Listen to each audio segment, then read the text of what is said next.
বিছানায় রক্তের ছোপ ছোপ দাগ। ভাবতে অবাক লাগছে, অমন ফুলের মতো মেয়েটা কিছুক্ষণ আগে নিজের ভালোবাসার মানুষটার কাছে ধর্ষণের শিকার হয়েছে। আচ্ছা, মানুষটার কি একটু বিশ্বাস ছিল না আয়ানার উপর? আয়না তো নিজের অতীতকে ভুলে আরুষের সাথে নতুনভাবে ঘর বাঁধতে চেয়েছিল। এটাই কি তবে ছিল আরুষের ভালোবাসা? যন্ত্রণা সহ্য করতে পারছে না আয়ানা, আবারও জ্ঞান হারায় সে। আর ভাবতে থাকে 1 বছর আগে সেই কাজিনের বার্থডের অনুষ্ঠানের কথা, যেদিন আরুষ প্রথম তার জীবন এসেছিল। 1 বছর আগে আজ আয়ানার কাজিন সুপ্তি আপুর জন্মদিন। বেশ বড় করে করা হবে অনুষ্ঠানটি। আয়ানাও, তার মা বাবা, অনিন্ত, আদ্রিজাকেও ইনভাইট করা হয়েছে। কিছুক্ষণ আগে এখানে এসে পৌঁছেছে তারা। আয়না, আফ্রিদি, মায়া, অনিন্ত আর আদ্রিজার একমাত্র আদরের মেয়ে। এবার ইন্টার ফার্স্ট ইয়ারে পড়ে। খুবই সাধারণের মাঝে অসাধারণ একটা মেয়ে, দেখতে পরীর মতো। গায়ের রং ফর্সা, লম্বা 5 ফুট 6। নামের সাথে তার চেহারারও মিল রয়েছে। এজন্য লাইফে কম প্রপোজাল পায়নি সে, কিন্তু সবাইকে রিজেক্ট করে দিয়েছে। কারণ পড়াশোনা ছেড়ে অন্য কিছু ভাবতে চায় না সে। অনুষ্ঠানটি এত বড় করে করারও একটা কারণ আছে। আজ আয়ানা দুলাভাই মানে সুপ্তির হাজবেন্ড ফাহাদের তার এক স্পেশাল ফ্রেন্ডকে এই অনুষ্ঠানে ইনভাইট করেছে। দেশের বিশিষ্ট শিল্পপতি আব্রাহাম চৌধুরীর একমাত্র ছেলে আরুষ চৌধুরী হলো তার সেই ফ্রেন্ড। গতকালে আমেরিকা থেকে বিজনেস রিলেটেড কাজ শেষ করে বাংলাদেশে ব্যাক করেছে সে। ফাহাদ তার খুব ভালো ফ্রেন্ড বলে তার কথা ফেলতে পারেনি আরুষ, নয়তো যেখানে সেখানে পার্টিতে সে যায় না। তার মতো ইয়াং বিজনেসম্যানকে সব জায়গায় যেতে হয় না। এমনিতে 24 আওয়ার্স সাংবাদিক তার পিছে লেগেই থাকে। তাই আজ কাউকে না জানিয়ে গোপনে সিম্পল ড্রেস পরেই এই অনুষ্ঠানে এসেছে সে। Arush Chowdhury, the famous businessman of Bangladesh. বেশিরভাগ সময় দেশের বাইরে থাকে সে। টাকা পয়সার কোনো কমতি নেই। দেখতে মাশাআল্লাহ, গায়ের রং উজ্জ্বল শ্যামলা, লম্বা 6 ফুট 2। তার চোখে রয়েছে অসম্ভব মায়া। মেয়েরা আরুষ বলতে পাগল, কিন্তু আরুষ তাদের কাউকেই পাত্তা দেয় না। থ্যাঙ্কস দোস্ত, এত ব্যস্ততার মধ্যেও তুই সময় বের করে এসেছিস। একটা চট দিব, থ্যাঙ্কস বেরিয়ে যাবে। তুই একটুও বদলালি না। কেন? কোন সংবিধানে লেখা আছে যে বিজনেসম্যান হলে ছোটকালের বেস্টুকে ভুলে যেতে হয়? হয়েছে, থাম এবার। আর বিয়ে টিয়ে করবি না নাকি? এত মেয়ে তোর পেছে ঘুরে, কাউকে তো চুজ কর। আসলে আমি হলাম একটা সাইকো লাভার। আমার ভালোবাসা অনেক ভয়ঙ্কর। কোনো মেয়ের তা পাওয়ার যোগ্যতা হয়নি। আর যদি কাউকে ভালোবেসে ফেলিস তখন কি করবি? জোর করে হলেও বিয়ে করে ফেলবো, পাগলের মতো ভালোবাসবো। সে হবে শুধু আমার। কেউ আমাদের মাঝে আসলে তাকে শেষ করে দেব। দোহাই লাগে তোর, আমার অনুষ্ঠানে এসে আবার আমার কোনো রিলেটিভের প্রেমে পড়িস না। বেচারি লাইফ শেষ তোর মতো সাইকোর জন্য। এই ভালোবাসা পেতেও ভাগ্য লাগে, ভাগ্য। আচ্ছা, আমার একটা কল করা আছে, আমি একটু বাগানের দিকটায় গেলাম। আচ্ছা যা তাহলে, আমারও একটু কাজ আছে, দেখি সব ঠিকঠাক আছে কিনা। এরই মাঝে আরুষ ফোনে কথা বলতে বলতে বাগানের দিকটায় গেল। এরই মাঝে একটা মেয়েকে দেখে তার চোখ আটকে যায়। বাগানের ঠিক মাঝ বরাবর একটা দোলনা রাখা আছে। সেখানে কোমর পর্যন্ত লম্বা চুলগুলো ছাড়া দিয়ে একটা মেয়ে দোল খাচ্ছে। হালকা বাতাসে তার চুলগুলো উঠছে। অপরূপ মায়া আছে তার কাছে, যা আরুষকে কাছে টানছে। আয়ানার আসলে পার্টিতে বোর লাগছিল, তাই সে বাগানে ফ্রেশ এয়ারের জন্য চলে এসেছে। আর তখনই আরুষ তাকে দেখে প্রেমে পড়ে যায়। এমন কেন লাগছে আমার? আরুষ চৌধুরী কি এই মেয়ের প্রেমে পড়ে গেল নাকি? হবে হয়তো, নয়তো এমন কেন লাগছে? I fall in love. Arush বুঝতে পারলো সে আয়ানাকে ভালোবেসে ফেলেছে। বলা যেতে পারে লাভ এট ফার্স্ট সাইট। কিন্তু হঠাৎ তার ভালোবাসা রাগের রূপ নিল। একটা ছেলেকে দেখলো আয়নার সাথে হেসে হেসে কথা বলছে। তা থেকে আরুষের মাথা ঠিক থাকলো না। কিছুক্ষণ পর এক রহস্যময় হাসি দিয়ে সে সেখান থেকে চলে গেল। যাওয়ার আগে সে বলতে লাগলো, এর ফল তোমাকে ভোগ করতেই হবে মাই লাভ। এদিকে আয়ানা আসলে যে ছেলেটার সাথে কথা বলছিল সে আসলে আয়নার আরেক কাজিন, নাম আশিস। হ্যাঁ মেয়ে মার যাবা। আয় না, তোর প্রেমে তো আমি ঘায়েল হয়ে গেছি। ইদানিং তুমি খুব মজা করো কিন্তু, আশিস ভাইয়া। আশিস আয়ানাকে ভালোবাসে, কিন্তু আয়ানা বুঝতে চায় না। সে সবসময় মজা মনে করে হেসে উড়িয়ে দেয়। এই তোকে না বলছি কখনো আমাকে ভাইয়া ডাকবি না, আমাকে নাম ধরে ডাকবি, নয়তো অন্য কিছু ডাকবি, মনে থাকে যেন। ঠিক আছে মামার ছেলে। মামার ছেলে মানে? তুমিই তো বললা ভাইয়া ডাকতে না, তাই আজকে থেকে তোমাকে মামার ছেলে বলে ডাকবো। এ কথা বলে আয়ানা দিল একদম। আশিস সেখানে ঠাই মেরে দাঁড়িয়ে রইল আর মুচকি হাসি দিয়ে বলল, একদিন ঠিক তুই আমার ভালোবাসা বুঝবি। এদিকে আয়নাকে ফাহাদ বলেছে গেস্ট রুমে কেক রাখা আছে, সেখান থেকে কেকটা নিয়ে আসতে। কেক কাটার সময় হয়ে গেছে, কিন্তু আয়ানা গেস্ট রুমে গিয়ে দেখে সেখানে লাইট অফ। কেউ কি আছে এখানে? আয়ানা ভাবলো এটা তার মনের ভুল, তাই সে লাইটটা না জ্বালিয়ে কেক খুঁজতে লাগলো। আর তখনই আয়নার পেছন থেকে আরো শেষে আয়নার মুখ চেপে তার দিকে ফিরে নিল। আয়নার চেয়েও চিৎকার করতে পারছে না। আর আরো সে চোখের সামনে ওই ছেলেটার সাথে আয়নার হেসে হেসে কথা বলার দৃশ্য ভেসে উঠল।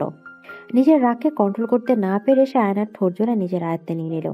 একে লিপ কিস না বলে কামড়ানো বললে বেশ ভালো হতো। আরুষ খুব খারাপভাবে আয়নার কোমর স্পর্শ করতে আর ঠোঁটের উপর অত্যাচার চালাচ্ছে। অন্ধকারে আয়না তার সাথে এমন অসভ্যতামি করা লোকটার চেহারা দেখতে পারছে না। অনেক ছুটোছুটি করার পর আর না পেরে আয়না ঠুকরে ঠুকরে কান্না করতে লাগলো। আর তখনই আরুষের হুঁশ আসে যে সে এতক্ষণ কি করছিল। নিজের কাজের জন্য নিজের কাছে নিজেকে এখন ছোট মনে হচ্ছে আরুষের। রাগের মাথায় সে যা করে বসলো তা যদি আয়নাকে জানতে পারে যে এটা আরুষের কাজ, সে তো কোনোদিন আরুষকে ভালোবাসবে না। এসব ভেবে আরুষ আয়নাকে ছেড়ে দিল। আর সাথে সাথে আয়না এক দৌড়ে সেই রুম থেকে বেরিয়ে গেল।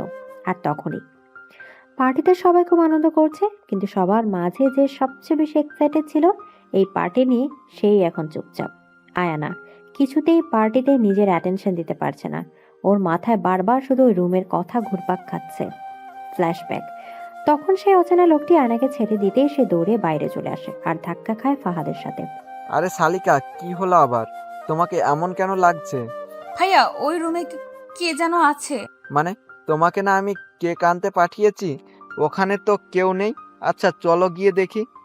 আয়না ফাহাদকে নিয়ে সেই রুমে চলে গেল, কিন্তু আশ্চর্য সেখানে কেউ ছিল না। দেখলে, এখানে কেউ নাই। হয়তো সারাদিন অনেক শোরগোল এর ভিতরে ছিলে, তাই হ্যালুয়েশন হচ্ছে। হবে হয়তো। আচ্ছা ওই কেকটা নিয়ে নিচে চলুন, সবাই ওয়েট করতেছে। ফাহাদ কেক নিয়ে নিচে যাচ্ছিল। আয়নার দিকে তাকিয়ে থেমে গেল, কারণ আয়নার ঠোঁটের কোণা দিয়ে রক্ত বের হচ্ছে, অনেকটা কেউ কামড় দিলে যেমন হয়। শালিকা, তোমার ঠোঁটে কি হয়েছে? এমন কেটে গেল কিভাবে? না মানে পড়ে গিয়েছিলাম তো তাই। হয়েছে শালিকা, তুমি এখনো সেই পিচ্চি রয়ে গেলে। আচ্ছা চলো নিয়ে যাই, সবাই ওয়েট করছে। আর তারপর ওরা নিচে চলে গেল। আর তখন থেকে ও অন্যমনস্ক হয়ে আছে। হঠাৎ নিজের পিছে কার উপস্থিতি পেয়ে ওর ধ্যান ভাঙে। পিছে তাকাতে ওর একটা চমকে ওঠেও। আজব লোক তো আপনি, এইভাবে কেউ অপরিচিত কারোর এত কাছে এসে দাঁড়ায়। Oops, sorry. I am also sorry. আসলে আমি কিছুটা স্ট্রেসের ভেতরে ছিলাম, তাই আপনার সাথে এইভাবে কথা বলে ফেলেছি। It's okay. আপনি বোধহয় ফাহাদের শালিকা, রাইট? জি, কিন্তু আপনাকে ঠিক চিনলাম না। ফাহাদ ভাইয়ার কম বেশি সকল আত্মীয়দের তো আমি চিনি। হুম, আসলে আমি ফাহাদের ফ্রেন্ড। এতদিন আউট অফ কান্ট্রি ছিলাম। কি? তার মানে আপনি কি the famous businessman and top model mister Aarush Chowdhury? হ্যাঁ, আমি আরুষ। আপনি দাঁড়ান, আমি একটু আসছি। এ কথা বলে আয়না এখান থেকে কেটে পড়তে নিল। আরুষ বুঝতে পেরে একটা মুচকি হাসি দিয়ে বলল, তোমার ওই দুষ্টু মিষ্টি পাগলামি যে বারবার আমায় ঘায়েল করে, তোমার কাছে টানে। কি করে সামলাবো আমি নিজেকে? তারপর অনুষ্ঠানের মূল পর্যায়ে চলে আসে। সবাই একসাথে সত্যিকে উইশ করে, কেক কাটে, সবাইকে কেকের পিস একটু একটু করে খাইয়ে দেয়। তারপর গিফটের পালা। সবাই গিফট দিয়ে সুপ্তির রুম একদম ভরে ফেলেছে। এরপর সবাই আরো রাত পর্যন্ত আনন্দ করে বাড়ি চলে গেল। আর আরুষকে ফাহাদ অনেক রিকোয়েস্ট করেছিল আজ রাতটা থাকার জন্য, কিন্তু আরুষ কিছুতেই রাজি হয় না, কারণ আজ যে তার খুব দরকারি একটা কাজ রয়েছে। ফাঁকা একটা রুমে হাত পা বাঁধা অবস্থায় পড়ে আছে আশিস, কপাল ফেটে রক্ত গড়িয়ে পড়ছে। একটু আগে কিছু লোক বাড়ি ফেরার পথে আশিসকে উঠিয়ে এই বন্ধ ফ্যাক্টরিতে নিয়ে আসে। তারপর অনেক মারধর করে এই চেয়ারে বেঁধে রাখে। আশিস বারবার জিজ্ঞেস করছিল তারা কারা আর আশিসের সাথে তার কিসের শত্রুতা, কিন্তু সবাই শুধু বলেছে তাদের বস এসে আশিসকে সকল প্রশ্নের উত্তর দিবে। এরই মাঝে সেখানে আরুষ চলে আসে। তো কেমন লাগছে মিস্টার আশিস? খুব তো শখ ছিল আমার জান পাখির সাথে পীড়িতের আলাপ করার। কে আপনি? আর আমি আপনার কোন জান পাখির সাথে কি করছি? কুতার বাচ্চা, এখন তুই নাটক করছিস? নাটক শোন, আয়ানা আমার জান, আমার কলিজা। আয়ানাকে শুধু আমি ভালোবাসবো, আমি। প্লিজ আমাকে যেতে দিন। আমি কথা দিচ্ছি আমি আর আয়নার সাথে কথাও বলবো না, ওর সাথে মিশবো না। Good boy. ওই, তোরা একে নিয়ে হাসপাতালে ভর্তি করে দে, আর এর ফ্যামিলিকে সকালে ফোন করে দে। এরপর ওরা আরো কিছু সময় আশিসকে ধোলাই দিয়ে হাসপাতালে দিয়ে আসে। অন্যদিকে আয়না বাসায় বসে ভালোভাবে ফ্রেশ হয়ে নিল। রাতে শুয়ে শুয়ে ভাবছে যে ওই রুমে কে ছিল। সে যদি চরিত্রহীন হতো তবে তখন আমায় আর বাহিরে আসতে দিত না, কিন্তু সে তো ভালো লোকও নয়, আমার ঠোঁট দুটো ফুলিয়ে দিয়েছে। যাই হোক, এসব ভাবতে ভাবতে সে ঘুমিয়ে গেল। সকালে আবার ভার্সিটি যেতে হবে। আয়নার বেলকনির দরজা খোলা ছিল, তা দিয়ে আরুষ ভিতরে চলে আসে। বিনা চোখের পলকে এক দৃষ্টিতে তাকিয়ে আছে সে। আয়নাকে ঘুমের মাঝে পুরো বাচ্চা বাচ্চা লাগছে। আরুষ একটা মুচকি হাসি দিয়ে আয়নার কপালে একটা কিস করলো। এতে আয়না ঘুমের মাঝে হালকা কেঁপে উঠলো। আরুষ আরো একটা চুমু খেয়ে সে রাতের মতো বাসায় চলে আসলো। পরদিন ভার্সিটিতে। আজ ভার্সিটিটা কেমন জানি উৎসব উৎসব। আয়না পরে তার বেস্ট ফ্রেন্ড মাহির কাছ থেকে জানতে পারে আগামীকাল নাকি ভার্সিটিতে নবীন বরণ, তাই এখন থেকে সবকিছু রেডি করা হচ্ছে। এবার অনুষ্ঠানটা এত বড় করে হচ্ছে কেন রে? কারণ আগামীকাল আমার ক্রাশ আসবে স্পেশাল গেস্ট হিসেবে। মানে কে আসবে? ভার্সিটির সব মেয়েদের crush, the famous businessman Arush. কি, আরুষ আসবে কলেজে? হুম, জানিস আমি খুব এক্সাইটেড। কাল খুব সুন্দর করে সেজে আসব, তুইও আসবি কিন্তু। কি জানি, আমার আবার কোনো ক্রাশের উপর ইন্টারেস্ট নেই। হ্যাঁ তো জানি, তুই কত নিরামিষ। বাই দ্য রাস্তা, কাল কিন্তু শাড়ি পরে আসবি, সকলের ড্রেস কোড শাড়ি। ওকে, পরবো নে। চল এখন ক্লাসে যাই। এমনিতেই কেন জানি না মনে হচ্ছে কেউ আমাকে ফলো করতেছে। বাল। আয়না তো আর জানে না আরুষ এখন থেকে 24 আওয়ার্স ওকে ফলো করবে। তারপর ওরা ভালোভাবে ক্লাস করে বাসায় ফিরে আসলো নবীন বরণের দিন সকালে। আজ কলেজ খুব সুন্দর করে সাজানো হয়েছে। এত বড় একজন গেস্ট আসবে বলে কথা। তার ছেলে মেয়েরাও পরিপাটি হয়ে সেজে গুজে এসেছে। সব মেয়েরাই শাড়ি পরেছে, শুধু কিছু নবাব জাতি মানে বড়লোক বাবার বিগড়ে যাওয়া মেয়েরা বাদে। আর ছেলেরা পরেছে পাঞ্জাবি। সকাল 10টার দিকে অনুষ্ঠান শুরু হবে। আয়না ও মাহি একটু আগে এসেছে, কারণ অনুষ্ঠানের উপস্থাপিকা হিসেবে আয়নার উপর দায়িত্ব পড়েছে। পাশাপাশি মাহি একটু হেল্প করবে। আজ আয়ানা একটা নীল রঙের শাড়ি পরেছে। খুব সুন্দর করে কুচি দিয়ে পিঠ ও পেট বের করে, কারণ মাহি এভাবে স্টাইল করে ওয়েস্টার্ন শাড়ি পরেছে ও মাহি আয়ানাকে জোর করে এভাবে শাড়ি পরিয়েছে। আয়না কানে বড় বড় ঝুমকো পরেছে, গলায় একটা নেকলেস, চুলগুলো খোপা করা, খোপায় বেলি ফুলের মালা পরানো, মুখে হালকা মেকআপ ও ঠোঁটে গাঢ় লিপস্টিক। সব মিলে কোনো সাহিত্যের এক মায়াবতী রাজকন্যার মতো লাগছে তাকে। ওই মাহি, দেখ না, আমার কাছে এইভাবে শাড়ি পরতে ভালো লাগে না, কেমন খোলামেলা লাগছে। ধর, স্টিল কি বুঝিস না নাকি? তুই ফর্সা মানুষ, তোকে এভাবেই সুন্দর লাগছে। দেখ গিয়ে আজ কয়টা প্রপোজ পাস। ঘোড়ার ডিম পাবো। আচ্ছা, কথা বাদ দিয়ে এই স্ক্রিপ্টটা একবার রিভিশন দিতে দে। এখন সবাই চলে এসেছে। হ্যাঁ, আর আমার ক্রাশও চলে এসেছে।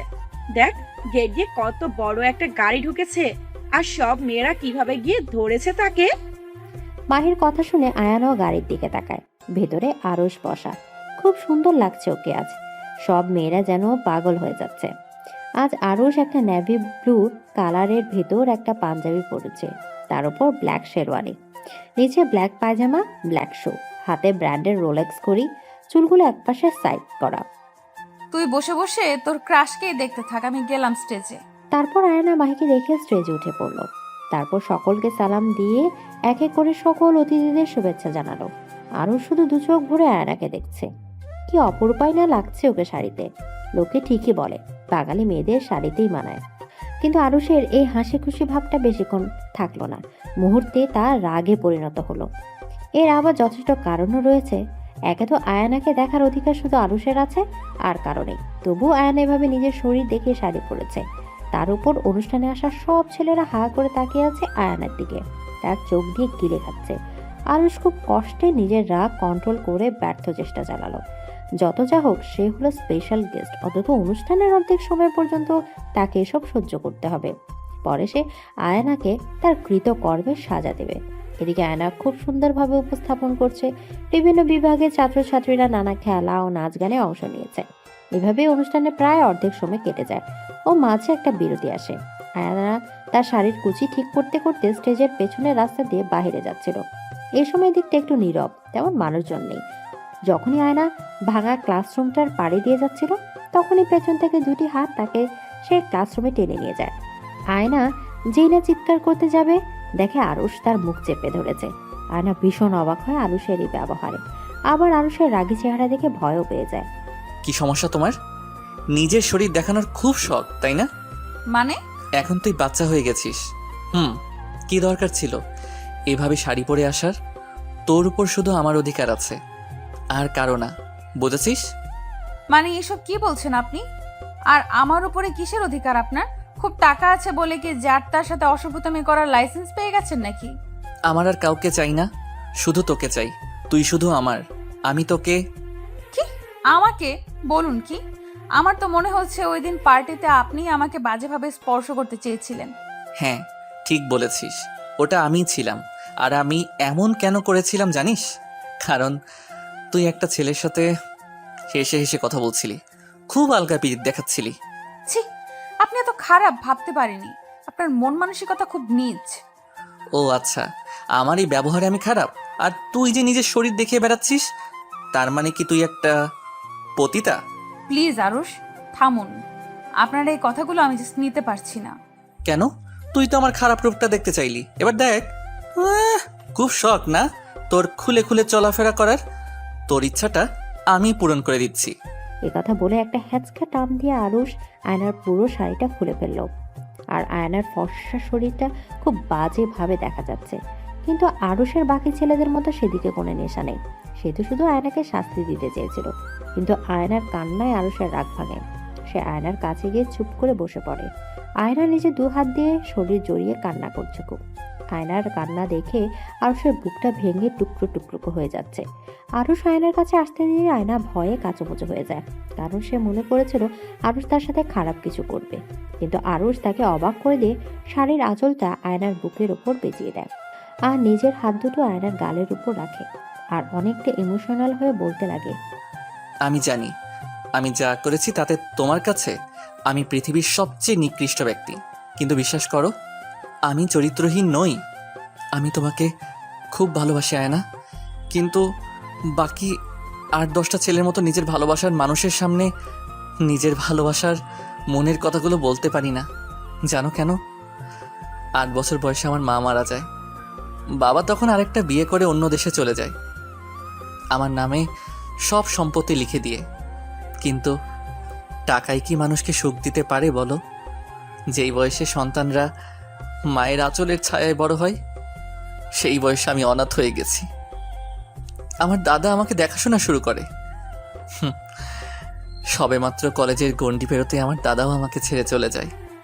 যেই বয়সে ছেলেরা জিএফ নিয়ে ব্যস্ত থাকে, সেই বয়সে পড়াশোনার পাশাপাশি আমাকে পুরো বিজনেস সামলাতে হয়। নিজের একাকিত্ব দূর করার জন্য সব সময় নিজেকে কাজের মাঝে ডুবিয়ে রাখতাম। সময় পেলে ড্রিঙ্কস করে অবসর কাটাতাম। সুন্দর রূপের জন্য অনেক মেয়েরাই আমার জন্য পাগল, কিন্তু আমি তা দিয়ে কি করব? সত্যি ভালোবাসা পাওয়ার লোভ আমাকে চিড়ে চিড়ে খাচ্ছিল। আয়না নিজের অজান্তে চোখ থেকে পানি গড়িয়ে পড়তে লাগলো। আরুষ আরেকটু থেমে আবার বলতে লাগলো, সেদিন পার্টিতে প্রথম তোমাকে দেখেই আমি তোমার প্রেমে পড়ে যাই, অনেকটা সাইকোর মতো। কি করবো বলো? মা বাবার কাছ থেকে তো কখনো শিক্ষা পাইনি, তাই তোমার ভালোবাসায় আমি পাগল হয়ে গিয়েছিলাম। তোমাকে অন্য কারো পাশে সহ্যই করতে পারি না, ভালোবাসাটা চেয়েও প্রকাশ করতে পারি না। এটা আমার ব্যর্থতা। কিন্তু বিশ্বাস করো, আমি খারাপ নই। আমি আর 4-5টা সাধারণ মানুষের মতো সঙ্গী চাই। আমার একাকিত্ব দূর করতে চাই। আমি তোমাকে চাই। আয়না এতক্ষণ চুপ করে এক দৃষ্টিতে আরুষের দিকে তাকিয়েছিল। হঠাৎ আয়না আরুষকে অবাক করে। নদীর তীরে বসে আছে দুজন। নদীর স্রোত তার আপন গতিতে চলছে, আর আয়না চুপচাপ নদীর পানির দিকে তাকিয়ে আছে। আর আরুষ সে তো সূর্যাস্তের এই স্নিগ্ধ আলোয় আয়নাকে দেখছে। কিছুক্ষণ নীরব থাকার পর আরুষ বলে উঠল, আমি কিন্তু আমার জবাবটা পাইনি। কিসের জবাব? ওই যে তখন তুমি আমার কথা শুনে এভাবে আমাকে জড়িয়ে ধরলে কেন? তুমি কি আমায়? অনুতাপের জন্য।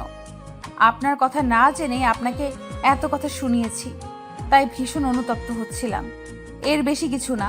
আর আপনি যদি ভেবে থাকেন আমি আপনাকে ভালোবেসে ফেলেছি, এটা আপনার ভুল ধারণা।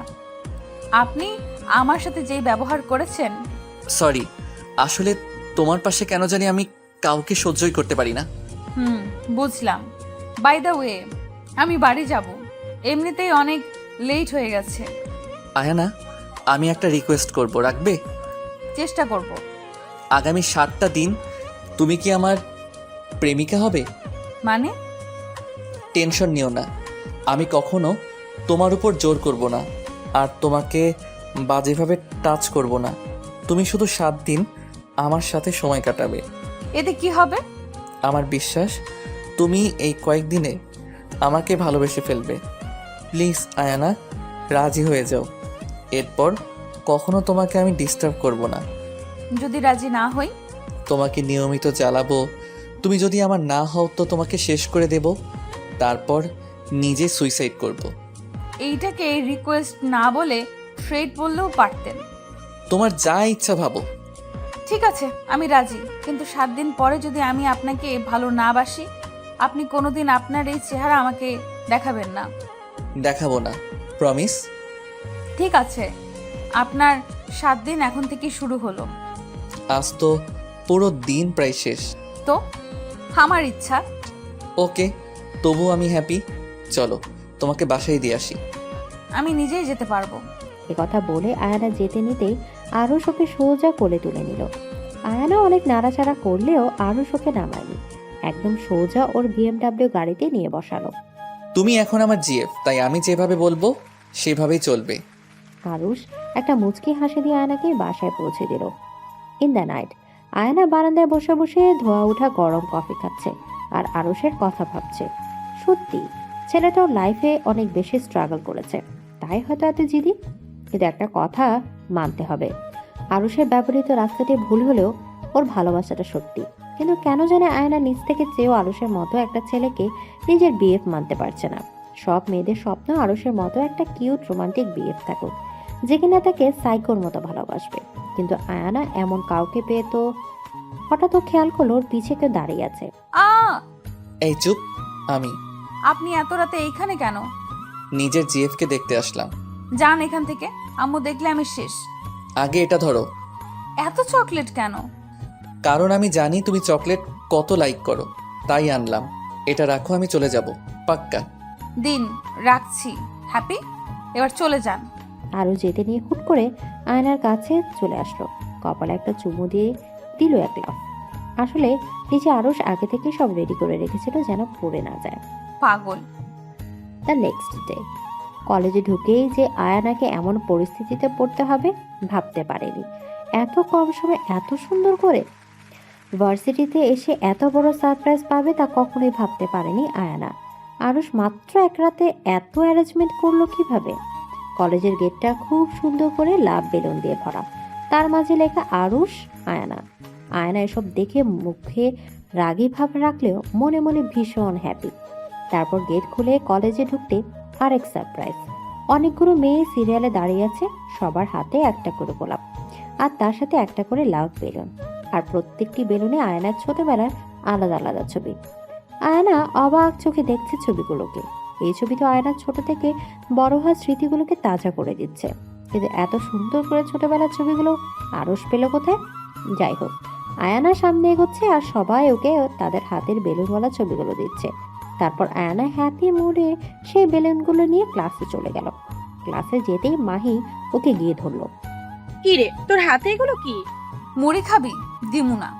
আমারে কি তোর অন্ধ মনে হয়? এগুলো লাভ বেলুন, নিশ্চিত দুলাভাই ছিল। সব যেহেতু জানিস তুই জিজ্ঞেস করিস কেন? এক সেকেন্ড, তোর দুলাভাইকে? কে আবার? আমার ক্রাশ মিস্টার আরুষ। সব সময় বেশি বুঝিস। ও তাই? তাহলে তুই ওর পাগলামি সহ্য কেন করিস? ও আমাকে একটা শর্ত দিছে। আচ্ছা এইসব বাদ, তুই জানি আমাকে কি বলবি? আগে তুই আমার একটা কথা বলতো, তুই কি আরুষকে ভালোবাসতে পারবি কখনো? দেখ, ভালোবাসাটা হচ্ছে একটা অনুভূতি। কখনো কেউ জোর করেও ভালোবাসা পায় না, আবার কখনো কখনো আপনা আপনি তা হয়ে যায়। ভালোবাসায় কোনো শর্ত থাকে না, কোনো স্বার্থ থাকে না। ভালোবাসায় থাকে শুধু ত্যাগ, শুধু স্যাক্রিফাইস। এখন আরুষকে আমি কখনো ভালোবাসবো কিনা জানি না। আচ্ছা তুই আমাকে কি বলবি বল। নিউজ পেয়েছিস? কিসের? কলেজের একটা নতুন স্যার এসেছে, সে কিউট, আমারও ক্রাশ, নাম আবির। তুই কোনোদিন শুধরালি না, শেষমেশ স্যারদেরও খেয়ে ছেড়ে দেওয়ার মতলব। শোন, আমি এখন লাইব্রেরি যাব, কিছু বই আনতে যাবি, যাবি তুই? না রে, তোর মতো আমি বই প্রেমী না। আমি এখন দুলাভাইয়ের রেডি করা মাগনা ফুচকা খেতে যাব। একথা বলেই মাহি দিল একদম।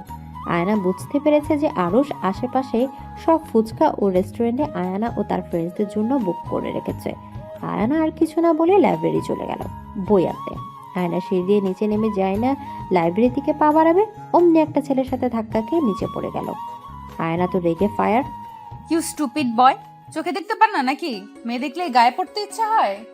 আবির কিছু না বলে আয়নার দিকে তাকিয়ে আছে। এই সেই মেয়ে যার জন্য আরুষ এই কলেজে প্রফেসর হিসেবে জয়েন করেছে। এই মেয়ে হলো আরুষের দুর্বলতা, কিন্তু একে আপাতত কিছু করবে না আবির। যখন আরুষ ও আয়না দুজনে খুব ক্লোজ হবে, তখনই আবির তার প্রতিশোধ নেবে। এসব ভেবে একটা ডেভিল স্মাইল দিল আবির। আবির চৌধুরী দেখতে অসম্ভব কিউট, লম্বা 6 ফুট 2 ইঞ্চি, একজন প্রফেসরের ব্যর্থ বিজনেসম্যান। তার জন্য অবশ্যই আরুষ দায়ী। আরুষের সৎ ভাই হলো আবির। জনমের শত্রুতা দুজনের মাঝে, বাকিটা গল্পে জানবেন। কানে শুনতে পান না নাকি? জবাব দিন বেয়াদব। এখন আমি শুনতে পারছি না, কিন্তু কিছুক্ষণ পর যখন তোমার কানের উপর একটা থাপ্পড় দিব তখন তুমি শুনতে পারবে না। আয়ানা তো আবিরের কথা শুনে পুরো অবাক। হঠাৎ ওর মাহির বলা নতুন টিচারের কথা মনে পড়লো। আয়ানা তো লজ্জায় শেষ। যদি এই সেই টিচার হয় তবে তো আয়ানাকে খারাপ ভাববে। কথা ভেবে কপা কপা কণ্ঠে আয়ানা জিজ্ঞেস করলো, কে আপনি? আর তখনই আবির। আপাতত পুরো ক্লাসের সামনে কানে ধরে দাঁড়িয়ে আছে আয়ানা। অবশ্য দোষটা তার, নিজেদের কলেজের নিউ প্রফেসরকে এভাবে অপমান করেছে। জেনে করুক বা না জেনে, কারো সম্পর্কে না জেনেই বা এত অপমান করার কি দরকার? স্যার সরি, প্লিজ এইবারের মতো ছেড়ে দিন। জীবনে আর কোনো দিন কাউকে অপমান করব না। সেটা আমাকে এত কিছু বলার আগে ভাবা উচিত ছিল। যাই হোক, অনেকক্ষণ দাঁড়িয়েছিলে, so now you can go. আবিরের বলতে দেরি নেই, এক দৌড়ে আয়না তার সিটে গিয়ে বসলো। তা দেখে সবার রিয়াকশন। কি রে, আমাকে এত বড় বড় করে লেকচার দিয়ে এখন নিজে এটা কি করলি? তোর টিটকিরি মারিস না। আমি যদি জানতাম সে আমার টিচার, তবে মরে গেলেও এমন মিসবিহেভ করতাম না।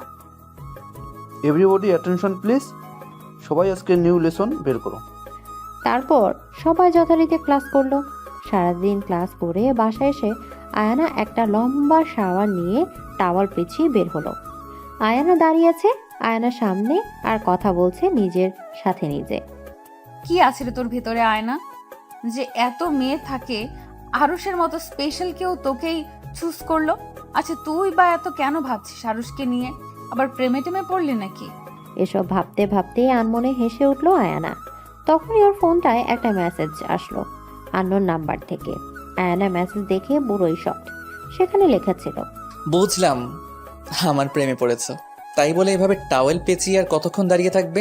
যাও গিয়ে চেঞ্জ করো, আর জানালা খোলা রাখবে না, যদি অন্য কেউ দেখতো তো। যাই হোক, আয়ানা বুঝে গেছে আরুর জানালা দিয়ে ওকে দেখছে আর ও সব কথা শুনে ফেলেছে। তাই ও এক দৌড়ে জামা নিয়ে চলে গেল বাথরুমে। তারপর আরুষও একটা মুচকি হাসি দিয়ে আয়নার জন্য নিয়ে আসা শাড়িটা ও একটা চিরকুট জানালা দিয়ে ভেতরে ফেলে চলে গেল। আয়না বের হয়ে দেখে ওর খাটের উপর একটা পার্সেল। সেটা খুলে দেখে ভেতরে খুব সুন্দর একটা গোলাপি শাড়ি আর একটা চিরকুট, সেখানে লেখা, গোলাপি রঙে তোমাকে দারুণ মানাবে। কাল 14ই ফেব্রুয়ারি, ভ্যালেন্টাইন্স ডে।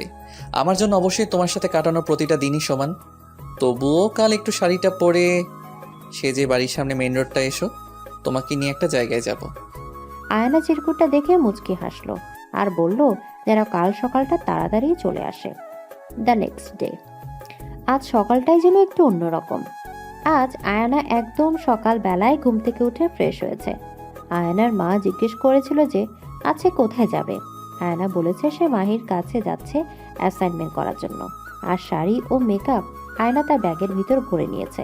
প্রথম একটু খারাপ লাগছিল মিথ্যা বলার জন্য, কিন্তু পরে আয়না সময় নষ্ট না করে মাহিদের বাসায় চলে গেল। সেখানেই শাড়ি পরে রেডি হয়ে থাকবে। আরুষ সেখান থেকে পিক করবে আয়ানাকে। যাওয়ার আগে আয়ানা আরুষের দেয়া আরেকটা চিরকুট খুলে পড়তে লাগলো। তোমার ওই কাজল কালো চোখ দুটি যে আমায় পাগল করে দিবে। ওই মায়াবী চোখের প্রেমে আমি অনেক আগেই পড়েছি।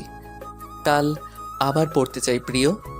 আয়ানা আরসের দেওয়া গোলাপি শাড়িটা পরেছে, হাত ভর্তি গোলাপি চুড়ি, চুলগুলো ছাড়া, কানে গোলাপি পাথরের দুল ও একপাশের কানে একটা গোলাপ দেয়া, শাড়ির আঁচল একপাশে ফেলানো, পুরাই একটা ফ্লাওয়ার কুইনের মতো লাগছে। আরুষ মাহিদের বাড়ির সামনে আসলো, দেখে আয়না নিজেই যেন একটা গোলাপ ফুল। গাড়ি থামিয়ে আরুষ হা করে আয়নাকে দেখছে, যেন প্রায় আউট অফ কন্ট্রোল হয়ে যাবে। কিন্তু না, আরুষ তেমন কিছুই করবে না, কারণ সে আয়নাকে কথা দিয়েছে। আরুষ কিছুক্ষণ তাকিয়ে থেকে গম্ভীর সুরে আয়নাকে বলল, গাড়িতে ওঠো। উঠবো। উঠতেই তো বললাম। কিছু বলবেন না, এমনিই উঠবো। আজব তো, কি বলবো? ওঠো তুমি। আয়না কিছু না বলে রাগ দেখে উঠে পড়ল। সারা পথ আয়না মুখ ফুলিয়ে বসেছিল। ও আসলে আশায় ছিল আরুষ ওকে কিছু বলবে, ওর একটু প্রশংসা করবে, কিন্তু আরুষ তা না করায় আয়নার মুড অফ হয়ে গেল। তার মানে আজ আমাকে একটুও সুন্দর লাগছে না, তাই হয়তো আরুষও কিছু বলছে না। আমাকে দেখতে খুব খারাপ দেখায়। আরুষ আয়নার ব্যাপারটা বুঝতে পেরে একটা টেডি স্মাইল দিল।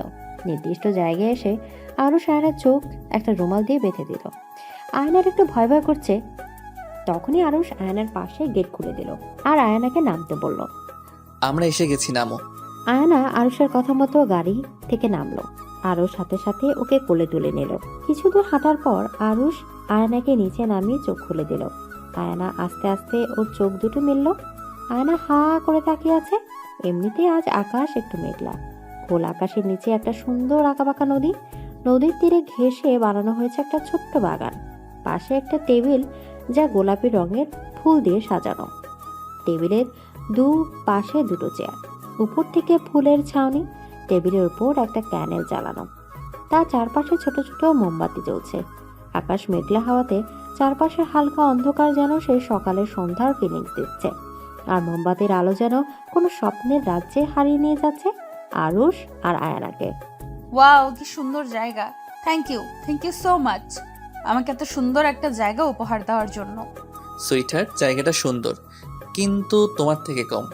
আজ তো আমাকে ভালোই দেখাচ্ছে না। কে বলেছে? আমার রূপসীকে আজ আরো সুন্দর লাগছে এই শাড়িতে। তোমার এই সৌন্দর্যের সামনে সব ফুল হার মেনেছে। সত্যি? আরুষ কিছু না বলে আয়নার কোমর জড়িয়ে কাছে নিল। হঠাৎ আরুষ এমন কিছু করবে তা আয়নার ধারণার বাইরে ছিল। আরুষ আয়নাকে কাছে টানতে আয়না হালকা কেঁপে উঠল। তখনই আকাশ থেকে একটা হেলিকপ্টারের ওদের উপর দিয়ে গেল, যা থেকে অসংখ্য ফুলের পাপড়ি ঝরছে। কিন্তু আয়না সেদিকে খেয়াল নেই। আজও নিজেও কেমন জানি ঘোরের মধ্যে চলে গেছে। আর তখনই আরুষ বলে উঠল, চলো গিয়ে বসি। আয়নার হুঁশ আসলো। ও তো লজ্জায় শেষ। কিভাবে তাকিয়েছিল আরুষের দিকে। আরুষ না জানি কি ভাবছে ওকে নিয়ে। আয়না ভেবেছিল আরুষ হয়তো এত তাড়াতাড়ি ওকে ছাড়বে না, হয়তো একটা কিস করবে। কিন্তু নিজের নেওয়া কথা বললেও আরুষ ওকে দেওয়া কথা ভুলেনি। তা দেখে আরুষের জন্য আয়নার মনে অনেকটা রেসপেক্টের জন্ম নিল। আরুষ আয়নাকে চেয়ার টেনে বসে মোবাইলে কিছু অর্ডার করলো। তখন একজন ওয়েটার খাবার আনলো ও আয়নার সামনে আসলো। আয়নার যেন লোভ সামলাচ্ছে না। সব আয়নার ফেভারিট, বিরিয়ানি, ফুচকা, চকলেট আর অনেকগুলো আইসের ভেতরে চকলেট আইসক্রিম, যেন তাড়াতাড়ি না গলে যায়। আর তখনই আরুষ আয়নার সামনে তার ফেভারিট ডিশগুলো রাখলো। আরুষকে তার কিছু বলার সুযোগ না দিয়ে আয়না গাপুস গুপুস করে ফুচকা মুখে ঢুকাতে লাগলো, সাথে ইচ্ছা মতো টক। ফুচকা যদি ভালোভাবে টকে না চুবিয়ে খাওয়া হয় তবে সে ফুচকার স্বাদ লাগে না। আয়না ফুচকা পেয়ে ভুলে গিয়েছিল যে সামনে কেউ বসা আছে। আরুষ তো আয়নার খাওয়া দেখে হাসবে না কাঁদবে কিছুই বুঝতে পারছে না। আরুষ আয়নাকে একটু লজ্জা দেওয়ার জন্য বলল, আস্তে খাও জান পাখি, তোমার খাবার কেউ খাবে না। আয়না আরুষের কথা শুনে লজ্জার লাল টমেটো হয়ে গেল। তারপর বাকি খাবারগুলো ভালো করে খেলেও টকটা আর ভদ্রভাবে খায়নি। এত বড় বাটির টক একাই সাফার করেছে। ব্যাপার কি? এত টক কেন খাচ্ছ? এমনি খেতে ইচ্ছে হলো। বুঝছি। কি বুঝছেন? ইহা গুড নিউজের লক্ষণ। আমি বাবা হতে চলেছি। আয়না তো আরুষের কথা শুনে কাশি উঠে গেছে। কি বলে এই ছেলে? এক সপ্তাহ আগে জোর করে একটা কিস করেছে, তাতেই কেউ প্রেগনেন্ট হয় নাকি? আজব তো। আয়না তো রেগে ফায়ার। আরে রাগ কেন করছো? আমি তো মজা করছিলাম। আয়না আইসক্রিম খাচ্ছে আর তখনই আরুষ আয়নার খাওয়া আইসক্রিম খেতে লাগলো।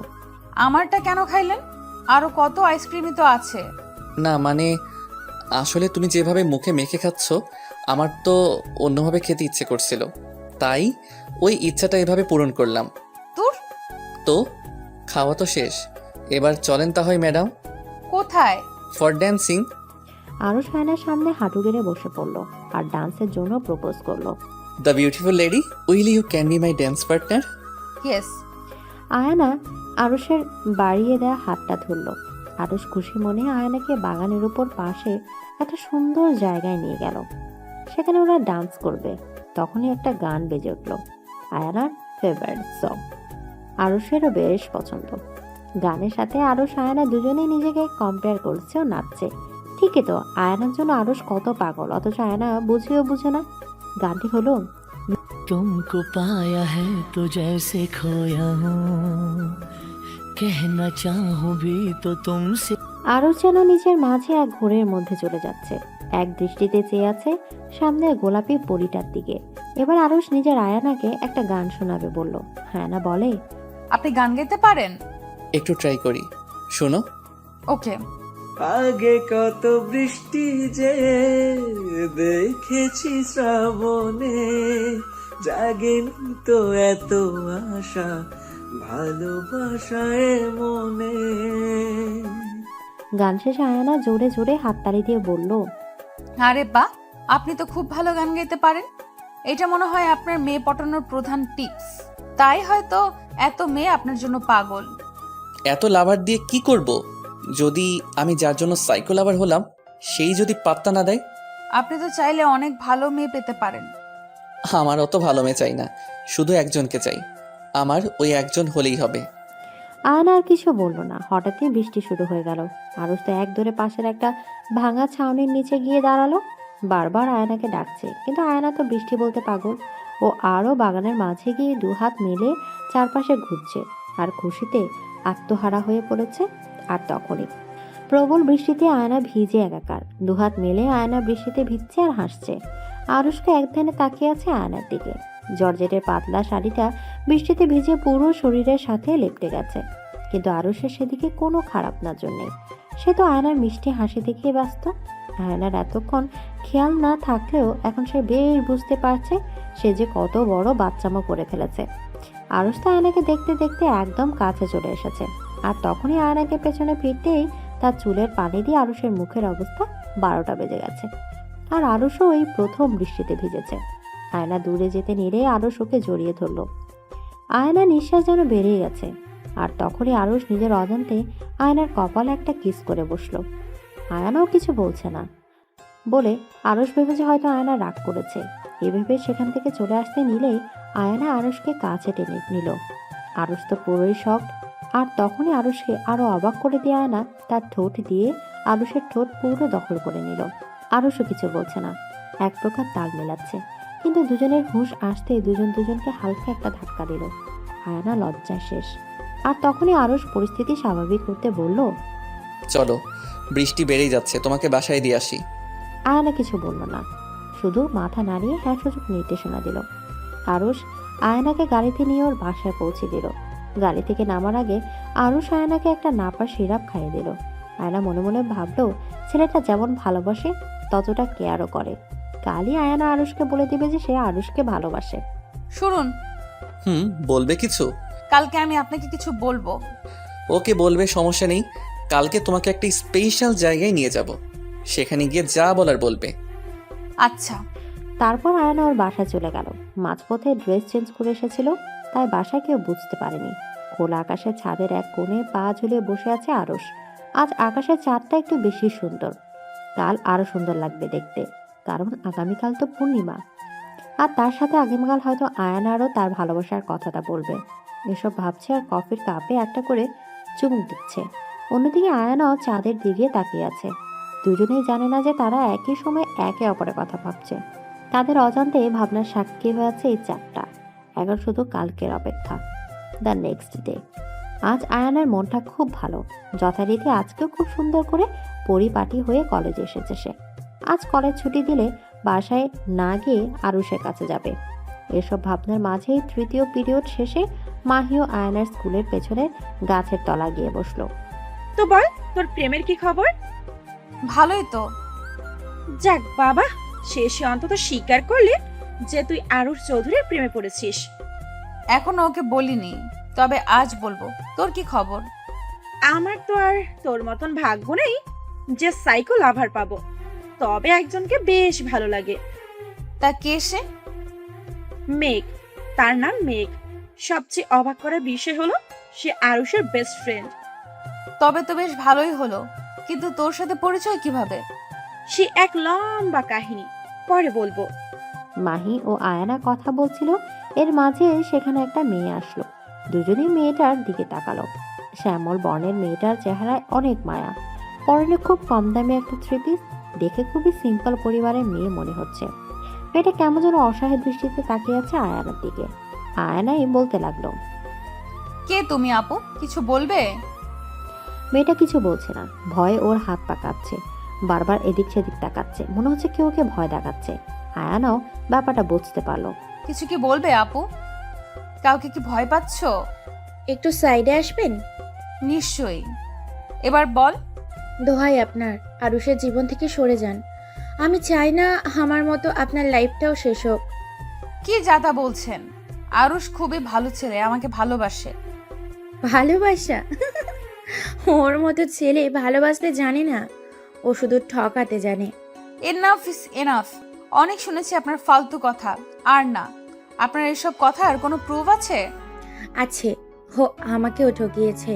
ও শুধু মেয়েদের শরীর চায়, এমন পাগলের মতো ভালোবাসার অভিনয় করে। একবার ওই দেহটা পেলে তাকে ছেড়ে দেয়। ওদের মতো হাই ক্লাস ছেলেরা এমনই হয়। না হয় একবার ভাবো, এত ভালো ভালো মেয়ে থাকতে ও তোমাকেই কেন চুজ করলো, ভাবো। চুপ, একদম চুপ। তুই একটা ফ্রড। আমাকে পারলে তোর একটা কথার প্রুফ দে। এই যে আপু, প্রুফ। এ কথা বলে মেয়েটা আয়ানা ওর ফোনের কিছু ছবি দেখালো, যা দেখে আয়ানার পায়ের নিচের মাটি সরে গেল। সেখানে আরুষের মতোই দেখতে একটা ছেলে মেয়েটার সাথে খুবই অন্তরঙ্গভাবে ছবি তুলেছে। আয়ানা আর থাকতে পারছে না, ওর দম বন্ধ হয়ে যাচ্ছে। হঠাৎ ও ওখানে সেন্সলেস হয়ে পড়ে, আর সেই রহস্যময় মেয়েটা ঠোঁটের কোণে একটা রহস্যের হাসি দিয়ে সেখান থেকে চলে যায়। বিকেলবেলা আয়না চোখ খুলে নিজেকে হাসপাতালে বেডে আবিষ্কার করলো।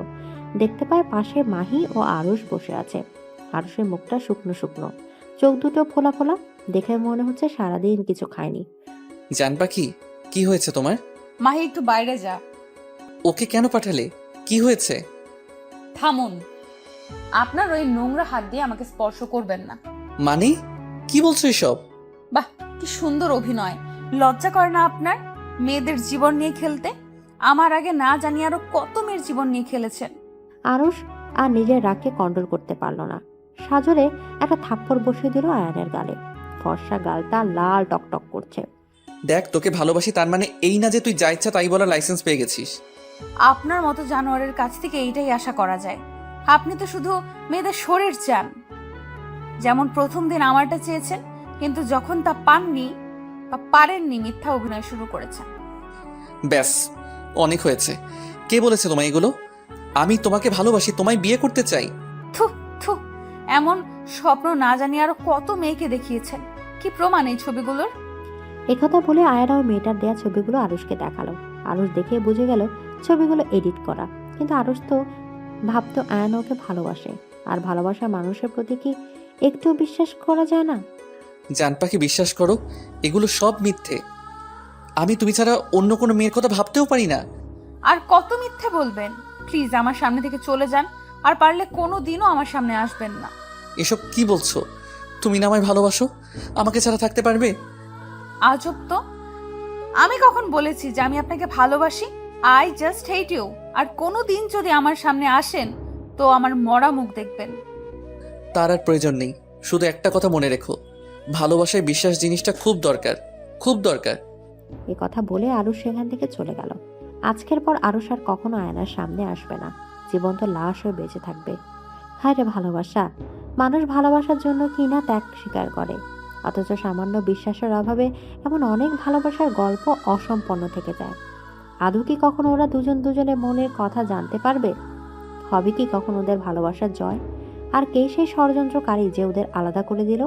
প্রশ্ন রইল পাঠকদের কাছে। সময় যে কারোর জন্য অপেক্ষা করে না। এ সময় মানুষের জীবনের জন্য খুবই মূল্যবান। জীবন থেকে একবার যে সময় চলে যায় তা আর কখনোই ফেরত পাওয়া যায় না। এটাই প্রকৃতির নিয়ম। জীবনে অনেক পরিস্থিতির শিকার আমরা হই, যেখানে সামান্য একটু সময়ের জন্য আমরা অনেক বড় কিছু হারিয়ে ফেলি।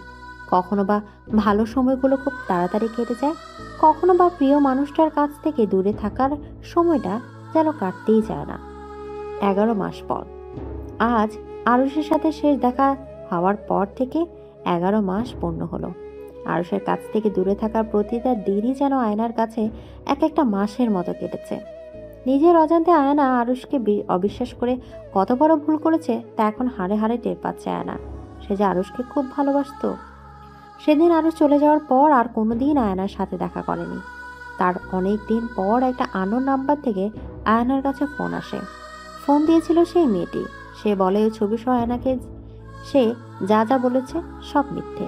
তারপর আয়না অনেক ট্রাই করে মেয়েটার কাছ থেকে জানার জন্য যে কেন সে এমন করলো, কিন্তু আয়না পুরোই ব্যর্থ। তারপর আয়না আরুষের অফিস পর্যন্ত গিয়েছিল আয়ুষের সাথে কথা বলতে, কিন্তু তা পারেনি। কারণ সেদিন হাসপাতাল থেকে এসেই নাকি আরুষ ফ্লাইটে করে আউট অফ কান্ট্রি চলে গেছে। কোথায় গিয়েছে তা মেঘ বাদে কেউ জানে না। কিন্তু মেঘ আয়নাকে কিছুই বলেনি, এমনকি নিজের জিএফ মাহিকেও কিছু বলেনি। এসব ভাবছে আর সেই নদীর তীরে যেখানে আরুষ আয়নাকে নিয়ে গিয়েছে সেখানে বসে এক দৃষ্টিতে চেয়ে আছে আয়না। যখনই আরুষের কথা মনে পড়ে সেখানে ছুটে আসে ও। এই জায়গাটা আয়নাকে আরুষের উপস্থিতির অনুভূতি দেয়। হঠাৎ কাঁধে কারো স্পর্শে হুঁশ আসে আয়নার। ও মাহি, তুই? আর কত এভাবে থাকবি বল? নিজের জীবনটাকে এবার অন্তত গুছিয়ে নে। যার জন্য এভাবে পড়ে আছিস সে তো তোর কথা ভুলেই গেছে। এইভাবে বলিস না প্লিজ। তো কিভাবে বলবো? তুই বল। যেই আরুষ তোকে না দেখে একদিনও থাকতে পারতো না, সে তোকে ছাড়া এতদিন কিভাবে আছে? প্লিজ আমাকে একটু একা থাকতে দে। 1 বছর ধরে তো একাই আছিস। আচ্ছা চল, এখন বাসায় চল। চল, যত সব। অন্যদিকে সুইজারল্যান্ডে একটা পুরনো বাংলোর একটা রুমে জানালা দরজা সব লাগিয়ে অন্ধকারে বসে আছে ছেলেটা। পাশে হাই কোয়ালিটির নানা বিদেশি মদের বোতল, আর চারপাশে নিকোটিনের সিসার ধোয়া যেন মানুষটাকে দেখাই যাচ্ছে না। হঠাৎ দরজায় নক হলো। আর কতদিন নিজেকে এভাবে রাখবি আরুষ? এবার তো মাফ কর মেয়েটাকে। নিজেও কষ্ট পাচ্ছিস আর মেয়েটাকেও কষ্ট দিচ্ছিস। কষ্ট? কিসের কষ্ট? আমি তো একদম ঠিক আছি। দেখো চারপাশে কত ধোঁয়া। এই নিকোটিনের ধোঁয়ায় আমার প্রকৃত সাথী। দেখ, আয়না কিন্তু নিজের ভুল বুঝতে পারছে। প্লিজ এবার অন্তত সবার সামনে আয়। কেন? তুই তো আছিস। আমার বিজনেস তো এখনো দেশের টপে আছে। আর পারবো না আমি। আমার নিজেরও একটা লাইফ আছে। আর ওই আবির, ওই তো এইসবের জন্য দায়ী। তুই ওকে কেন কিছু করছিস না? যেখানে নিজের ভালোবাসার মানুষটাই বিশ্বাস করলো না সেখানে অন্যকে দায়ী করে কি লাভ? তোকে একটা কথা বলার ছিল। আগে তুই এই শিশাটা না বন্ধ কর, আমার সহ্য হচ্ছে না। করলাম। এবার বল, কি বলবি? মানে আসলে আবির। বল, আবার কি করলো ওই জানোয়ারটা? এক গুপ্তচরের কাছে জানতে পারলাম যে আবির নাকি আয়নার বাসায় বিয়ের প্রস্তাব দিয়েছে এবং থেমে গেলি কেন? কি হয়েছে বল। আসলে আয়না রাজি হয়ে গেছে। কি? তুই মজা করছিস নাকি? এতদিন তো আয়ানাও কষ্ট পেয়েছে। হুট করে সব জেনে শুনে ও বিয়ের জন্য রাজি কি করে হলো? আরুষ ভাবে আয়না জানে যে এগুলো আবিরের কাজ, কিন্তু আয়না কিছুই জানে না।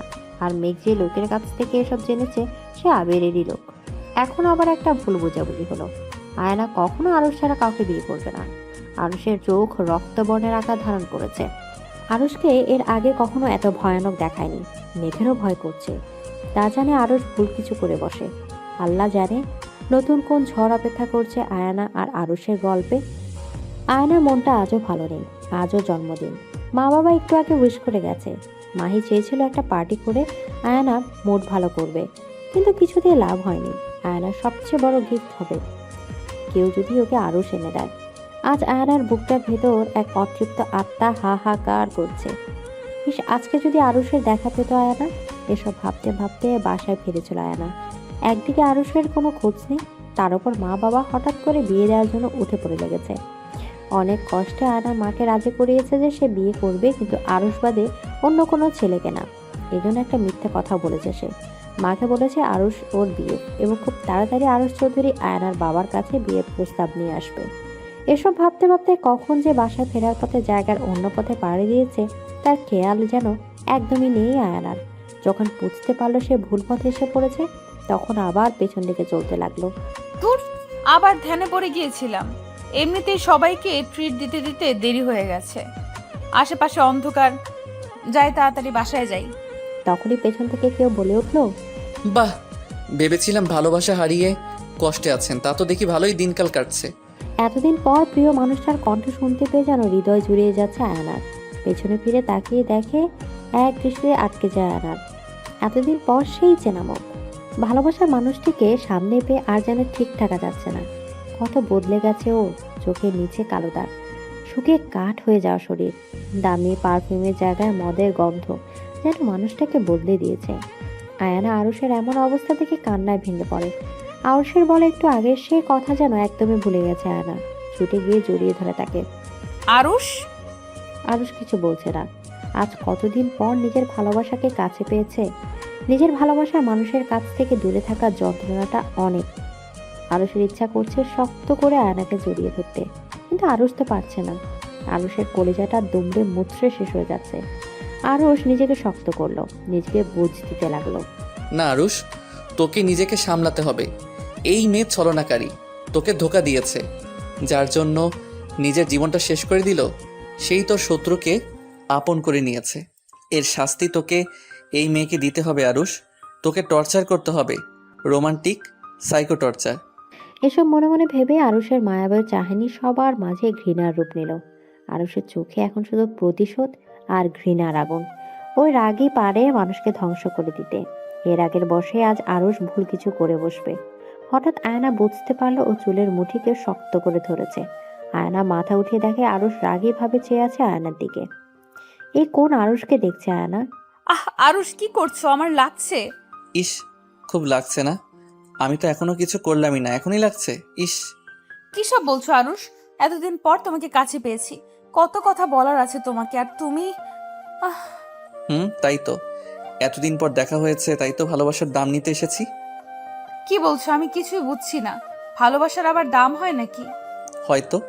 তা আবিরের সাথে কেমন চললো প্রেম? উপস, সরি, ও তো আবার তোর উঠবি। কি? আবির স্যারের সাথে আমার আবার কি হবে?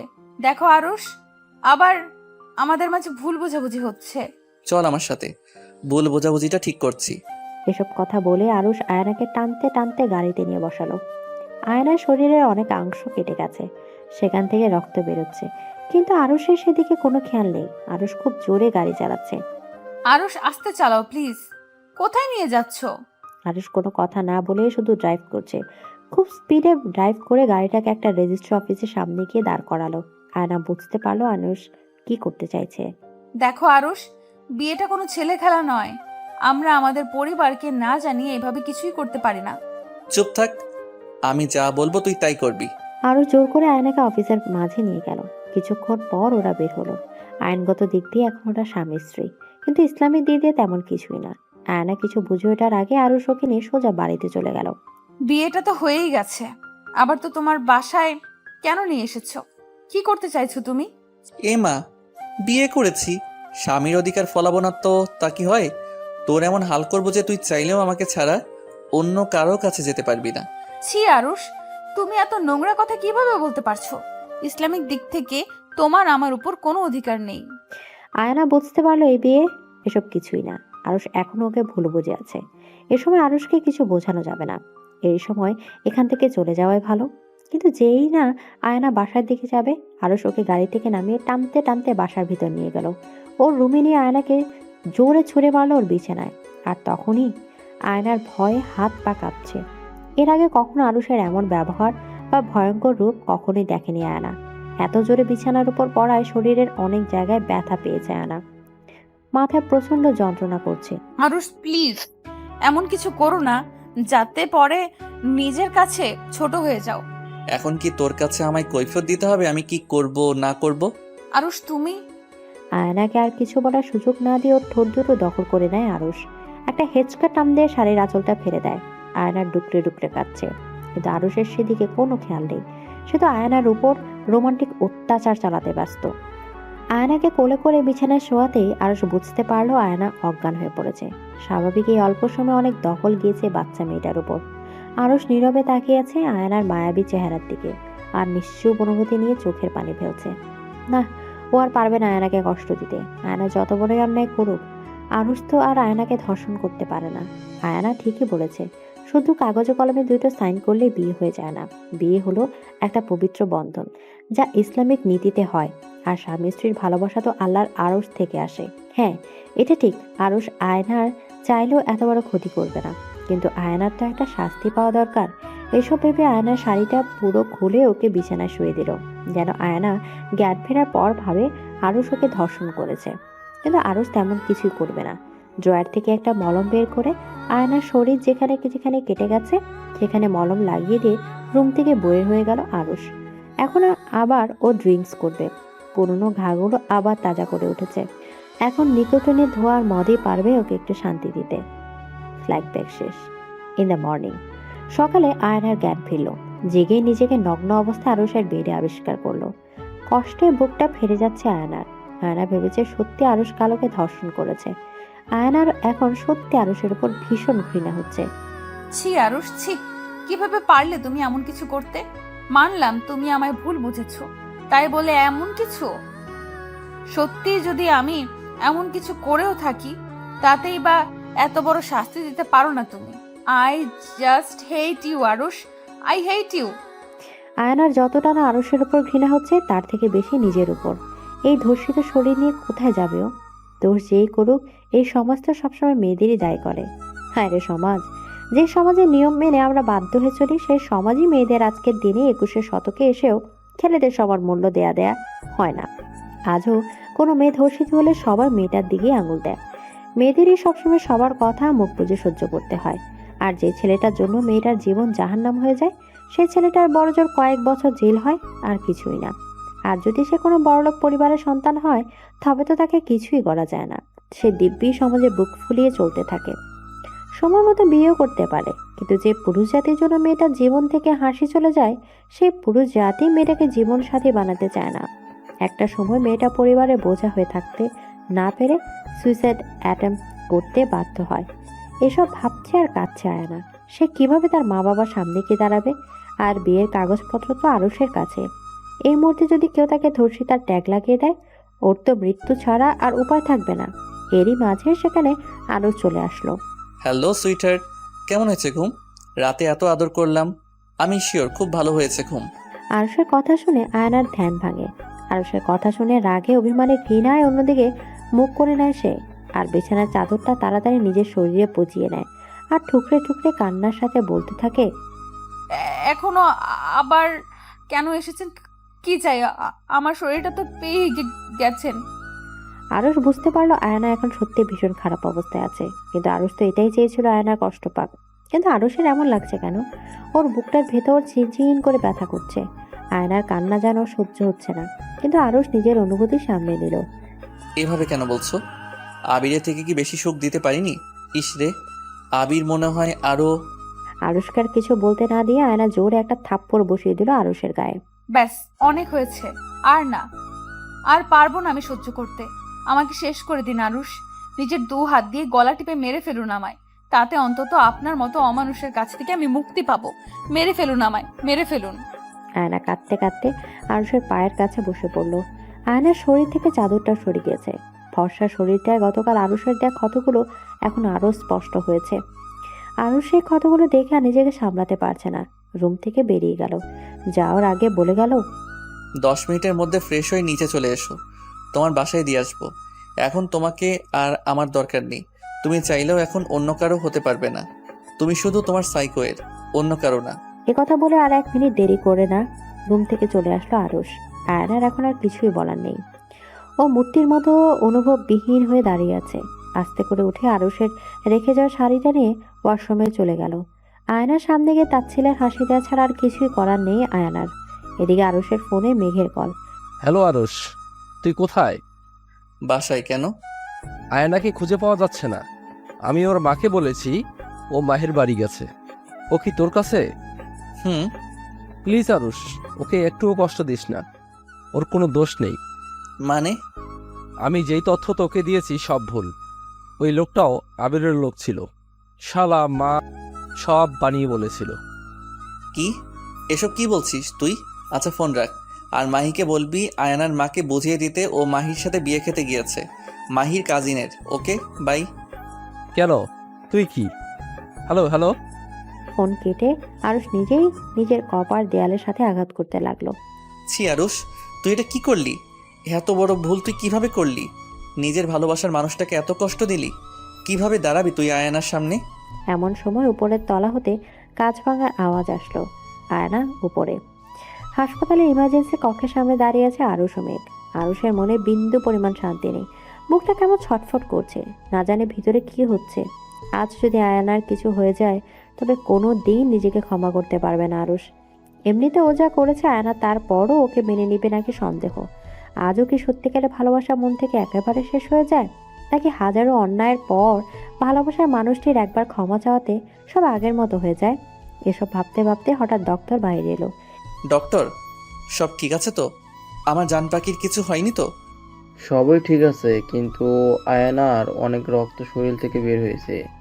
আমরা ওকে রক্ত দিয়ে এখন ঘুমের স্যালাইন দিয়ে দিয়েছি। ও ঠিক হয়ে যাবে তো?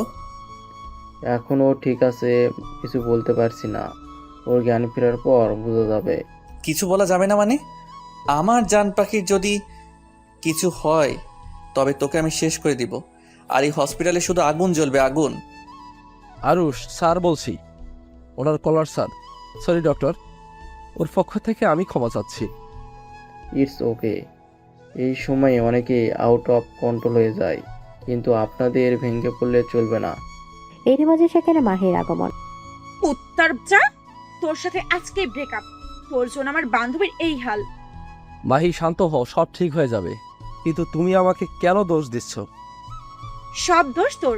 তোকে কতবার বলেছি আরুষ ভাইয়া কোথায়, কিন্তু তুই বলিসনি। কি বলে আমি ঠিক টাইমে গিয়ে তোর সাইকো বন্ধুর কাছ থেকে আমার বেস্ট ফ্রেন্ডকে বাঁচাতাম।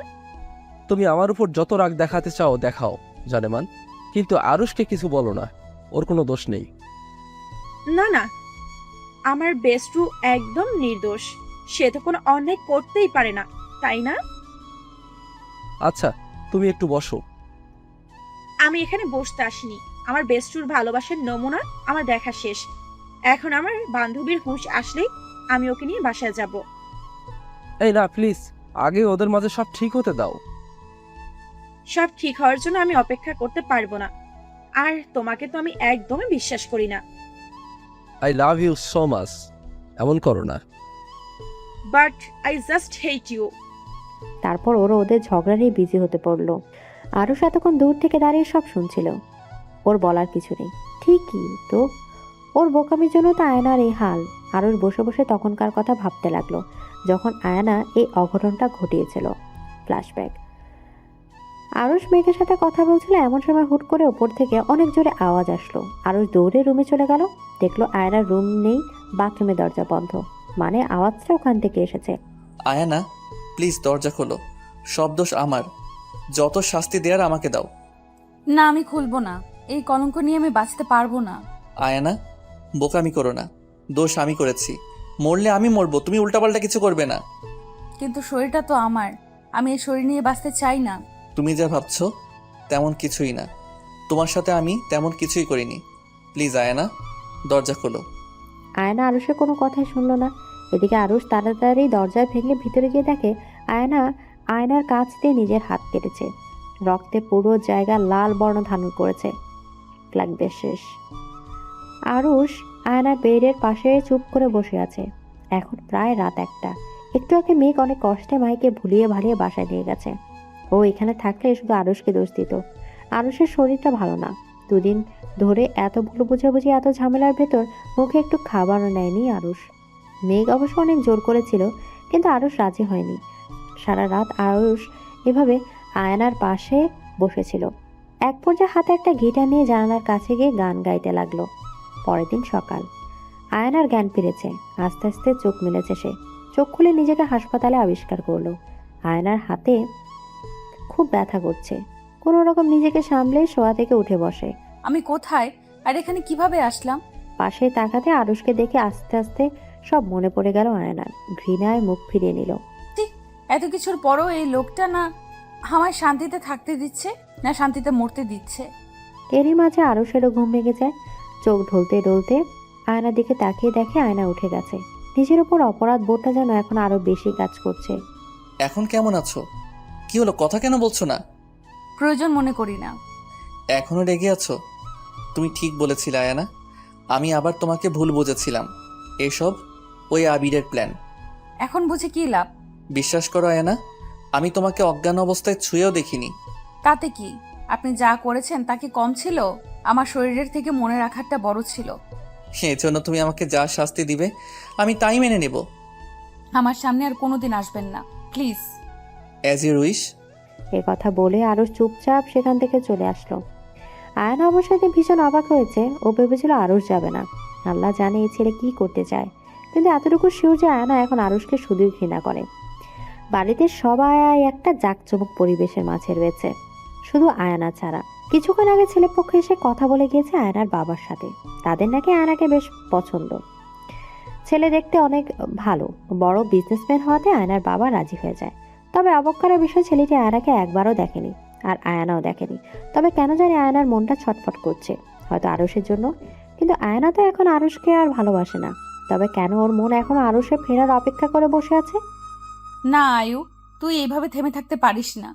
তোকে তোর বাবা মায়ের সিদ্ধান্তের কথা মেনে নিতে হবে, আর আরুষের মতো মানুষকে ভুলে থাকতে হবে। কিন্তু অবুঝ মন তো মনই বারবার শুধু আরুষের কথা ভাবছে। সত্যি কি আরুষ রাগ করেছে আর আসবে না সামনে কখনো? তবে কিভাবে বাঁচবে আয়না? আর 3 দিন পর বিয়ে। ওই ছেলেটাও বা কেমন, না জেনে শুনে হুট করে বিয়ের পিড়িতে বসে যাচ্ছে। কনের সাথে একবার কথাও বললো না। এসব ভাবছে আর নিজেকে বকে যাচ্ছে। কেন তখন আরুষকে চলে যেতে বললো? ধুর, আর ভালো লাগে না। এমন সময় রুমে আয়নার মায়ের প্রবেশ। মা, তুমি? আমি তোর সাথে কথা ছিল। জি মা, বলো কি বলবে? কোনোদিন তোর কাছে আমি কিছুই চাইনি। ছোট থেকে তোর সব আহ্লাদ পূরণ করেছি। আজ কিছু চাইবো, দিবি? এইভাবে কেন বলছো মা? বলো তুমি কি বলতে চাও, আমি তাই করব। এই বিয়েটা নিয়ে কোনো ঝামেলা করিস না মা। আমার দেখ, আমার বয়স বেড়েছে, তোর বাবার শরীরটাও ভালো না। চিন্তা করো না মা, আমি কোনো ঝামেলা করব না। তোমাদের কথাই আমার কথা। তবে এই খুশির খবরটা তোর বাবাকে দিয়ে আসি। আর শোন, ছেলেটা কিন্তু খুব ভালো। কালোই নাকি সব কেনাকাটা করে পাঠিয়ে দিবে, আর বিয়ের সব খরচও নাকি তারাই উঠাবে। আল্লাহ জানে ছেলেটাকে। আমাকে না দেখেই এত আগ্রহ তার বিয়ে করার। কে বলেছে? সে দেখেনি? আমাদের বাড়ির অনুষ্ঠানেই নাকি তোকে দেখিয়েছে, আর প্রথম দেখাতেই প্রেমে পড়েছে। এমন সময় কথা বলতে বলতে রুমে ফাহাদও সত্যি চলে আসে। তোরা বস, গল্প কর। আমি দেখি এখন থেকেই সব কাজ কাম শুরু করে দিই। দুলা ভাই, আপু, তোমরা? আমরা। কি ভেবেছিস চুপি চুপি বিয়ে করবি আর আমরা আসবো না? আপু, তুমিও না? তা যাই হোক বন্ধু আমার, যার পিছে সারা দেশের মেয়ে ঘুরে, সে তোমাকে দেখেই প্রেমে পড়েছে। এটা কিন্তু ভাগ্যের ব্যাপার। আয়নার আবার আরুষের কথা মনে পড়ে গেল। এই পার্টিতেই তো আরুষের সাথে প্রথম দেখা হয়েছিল আয়নার। তারপর ওদের লাভ স্টোরি শুরু। আর সেই পার্টি আজ আয়নাকে কেড়ে দিবে আরুষের কাছ থেকে। কি রে, এখন থেকে স্বামীকে নিয়ে ভাবছিস? সম্পর্কের মায়া বড্ড বড় মায়া। তার থেকে ভালোবাসার মায়াটা যেন আরো বেশি। এই দুদিন যে কিভাবে কেটেছে আয়নার, তা সে নিজেই জানে না। আজ আয়নার গায়ে হলুদ। ছেলেপক্ষে লোকজন গতকালই সব কেনাকাটা করে বাসায় পাঠিয়ে দিয়েছে। আজ সকালে ঘরোয়া আগের কালের দিনের কিছু রীতি অনুযায়ী প্রথমে আয়নার গায়ে হলুদ গোসল শেষ হয়। এরপর শুরু হয় আজকালকার গায়ে হলুদ। কিন্তু এসব কিছুতেই যেন মন টিকছে না আয়নার। সে বারবার ভাবছে এ বুঝি আরুষ এসে বিয়েটা ভেঙে রাজপুত্রের মতো নিয়ে যাবে আয়নাকে। বাহ, আমার মেয়েকে তো রানীর মতো লাগছে। মা, এভাবে মন মরা করে রাখিস না। যা শক্তি, ওকে স্টেজে নিয়েতে যা। খুব সুন্দর করে স্টেজ সাজানো হয়েছে। সেখানে হবে বাকি অনুষ্ঠান। কাজিনরা মিলে নাচ গানের জন্য সকল কিছু রেডি করে রেখেছে। সকলে আজ হলুদ শাড়ি পরেছে, ছেলেরা পরেছে হলুদ পাঞ্জাবি। কিছুক্ষণ পরই সুপ্তি আয়নাকে নিয়ে আসলো। সবাই হা করে তাকিয়ে আছে আয়নার দিকে। সত্যি ভীষণ কিউট লাগছে আয়নাকে। আয়না একটা দামি হলুদ লেহেঙ্গা পরেছে, সাথে কানে বড় বড় গোল্ডের ঝুমকো, মাথায় টিকলি, হাত ভর্তি চুড়ি, গলায় হালকা কাচের একটা হার। ব্যাস, এই অল্প সাজে যেন অপূর্ব লাগছে আয়নাকে। এসব অবশ্য বর নিজেই হাতেই কিনেছে আয়নার জন্য। দেখ আয়ু, তোর গায়ে হলুদের স্টেজটা কত সুন্দর করে সাজানো হয়েছে। কিরে, পছন্দ হয়েছে? হুম। সে যাই বলো, শালিকে আমার কিন্তু অপূর্ব লাগছে, পুরাই নায়িকা। বুঝতে হবে বোনটা কার। হুম। বউ তো দেখি। তাছাড়া কিছুই বলছে না। মাহি। এ কথা বলে আয়না মাহিকে জড়িয়ে ধরলো। একমাত্র মাহিই সব জানে, এমনকি আয়নার মনের কথাও বুঝে। আয়না ভেবেছিল মাহি ওর মাকে বলে বিয়েটা ভেঙে দেবে, কিন্তু না, তা না করে মাহি একদম সেজেগুজে এসেছে, যেন কিছুই হয়নি। ও খুব হ্যাপি। তা দেখে আয়নার ভীষণ রাগ হলো। আয়না মাহির কানে কানে বলল, কিরে, বিয়েটা কি তোর নাকি তুই এত হ্যাপি? আরে, এভাবে কেন বলছিস? আমার বেস্টির বিয়ে আর আমি হ্যাপি হব না? সব জেনেও এমন কেন করছিস তুই? আমি আবার কি করলাম? দেখ, যা হয়েছে তা তো হয়েছে, এখন বাস্তবতা মেনে নেয় ভালো। তোর বাস্তবতার গুল্লি মারি। এ মা, তা কেন করবি? আরুষকে তো তুই এমনিতে আর ভালোবাসিস না। তোকে বলছে তুই বেশি বুঝোস। আমি আরুষকে কি বল? কিছু না। ভালো হয়ে যাও মাসুদ, ভালো হয়ে যাও। কি? থুকু থুকু, ভালো হয়ে যাও আয়ানা, ভালো হয়ে যাও। এরই মাঝে সুপ্তি বলে উঠলো, আর ওরা একে অপরকে ছেড়ে দিল। দুই বান্ধবীর কথা হলে চল, সবাই স্টেজে বউয়ের জন্য ওয়েট করছে। জি আপু, চল, আমি নাচের প্র্যাকটিস নিচ্ছি। একথা বলে মাহি আয়নাকে রেখে নাচতে নাচতে চলে গেল।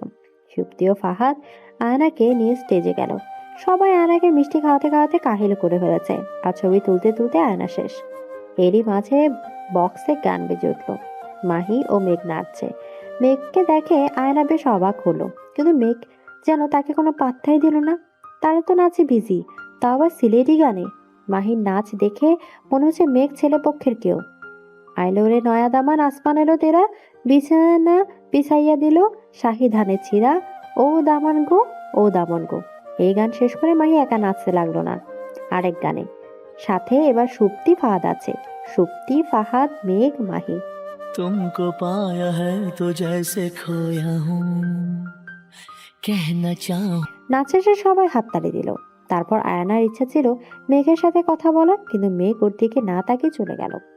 এভাবে কোনো রকম মরা হয়ে আয়নার গায়ে হলুদ শেষ। অন্যদিকে আজ আরুষদের বাড়িতে সকাল থেকে অনেক আনন্দ। ঠিকই ধরেছেন, ছেলে আর কেউ না, বরং আরুষ নিজে। কিন্তু আয়নাকে তা কেউই বলেনি। আরুষই সকলকে বলতে মানা করেছে। আজ আরুষ একটা সাদা পাঞ্জি পরেছে, তার উপর হলুদ শেরওয়ানি, হাতে ঘড়ি, মাথার চুল একপাশে স্লাইড করা, সাদা পায়জামা, হলুদ চুল, দেখতে পুরাই ক্রাশ বয়। আরুষের বাড়িটা বিশাল, বাগান হতে শুরু করে সুইমিং পুল সব আছে, আর সবকিছুই হলুদ ফুল দিয়ে সাজানো। অসম্ভব সুন্দর লাগছে বাড়িটা। সাংবাদিকরা তো আরুষের এমন হঠাৎ বিয়ে নিয়ে প্রশ্ন করে একদম জ্বালিয়ে খেয়েছে। সবাই আরুষের হবু বউকে দেখতে চায়, কিন্তু আরুষ বলেছে একমাত্র বৌভাতের দিনই সে তার বউকে সবার সামনে আনবে। কারো যেন তরিস হয়েছে না। দেশের নামকরা একজন সফল ব্যবসায়ীর বিয়ে ও বৌভাত নিয়ে সবার খুব আগ্রহ। কাল এটাই হবে ব্রেকিং নিউজ। অনেক মেয়েরা তো হিংসায় শেষ, যে কে এত সৌভাগ্য নিয়ে জন্মেছে যে সকল মেয়ের ক্রাশের ওয়াইফ। আরুষের বাবা ও সৎ মা এসেছে এই অনুষ্ঠানে। তারা নাকি আবার কালই চলে যাবে। এসবের প্রতি তাদের ইন্টারেস্ট নেই, এসেছে শুধু মিডিয়ার লোকের সামনে ক্যামেরাতে নিজেদের দেখাতে। কিন্তু আবির আসেনি, আসবে বা কি করে? আরুষ তো আবিরকে মেরে কোমায় পাঠিয়ে দিয়েছে। তা অবশ্য এখনো কেউ জানে না। মেঘ ও আরুষের ফ্রেন্ডসরা খুব এনজয় করছে অনুষ্ঠানটা। সবাই হলুদ পাঞ্জাবি, সকালের বউ জিফরা হলুদ শাড়ি, সকালের জামা কাপড় আরুষ কিনে দিয়েছে। এরকম খুশির দিন বলে কথা। মাম্মা, তোর বউকে দেখে আসলাম। আমাকে ছবি দেখা প্লিজ। আহা, আর একটা দিনও যেন তর সইছে না। ধুর, দেখা তো। বাহ, খুব সুন্দর লাগছে তোকে। যাই বলিস, বেচারি এখনো তোর আশায় বসে আছে, মুখে একটুও হাসি নেই। জানি তো, কিন্তু কথায় আছে সবুর কা ফল মিঠা হতা হ্যায়। ও তো জানেই না যে ওর বিয়ে তোর সাথে হচ্ছে। তোকে দেখে কিছু বলেনি? বলতে চেয়েছিল, আমি দেখেও না দেখার ভাব নিয়ে চলে এসেছি। ভালো করেছিস। যা, এবার একটু নাচ গান কর কি, আমি বসে বসে দেখি। Yes boss. তারপর সবাই মিলে নাচতে লাগলো। আর হ্যাঁ, মেঘের সাথে কিন্তু মাহিও আছে। मेहंदी है रचने वाली এরপর সবাই আরো কিছু সময় আনন্দ করে বাসায় চলে গেল। যাই হোক, কোনোভাবে অনুষ্ঠানটাও শেষ। অন্যদিকে অনুষ্ঠান শেষে মাত্র আয়না ফ্রেশ হয়ে রুমে এসেছে। এত রাতে সবাই হয়তো ঘুমিয়ে গেছে, কিন্তু আয়নার চোখে ঘুম নেই। বাবা মা আরুষকে ছেড়ে কিভাবে বাঁচবে সে? বারান্দায় দাঁড়িয়ে ধোয়া ওরা কফি খেতে খেতে এসব ভাবছে আয়না।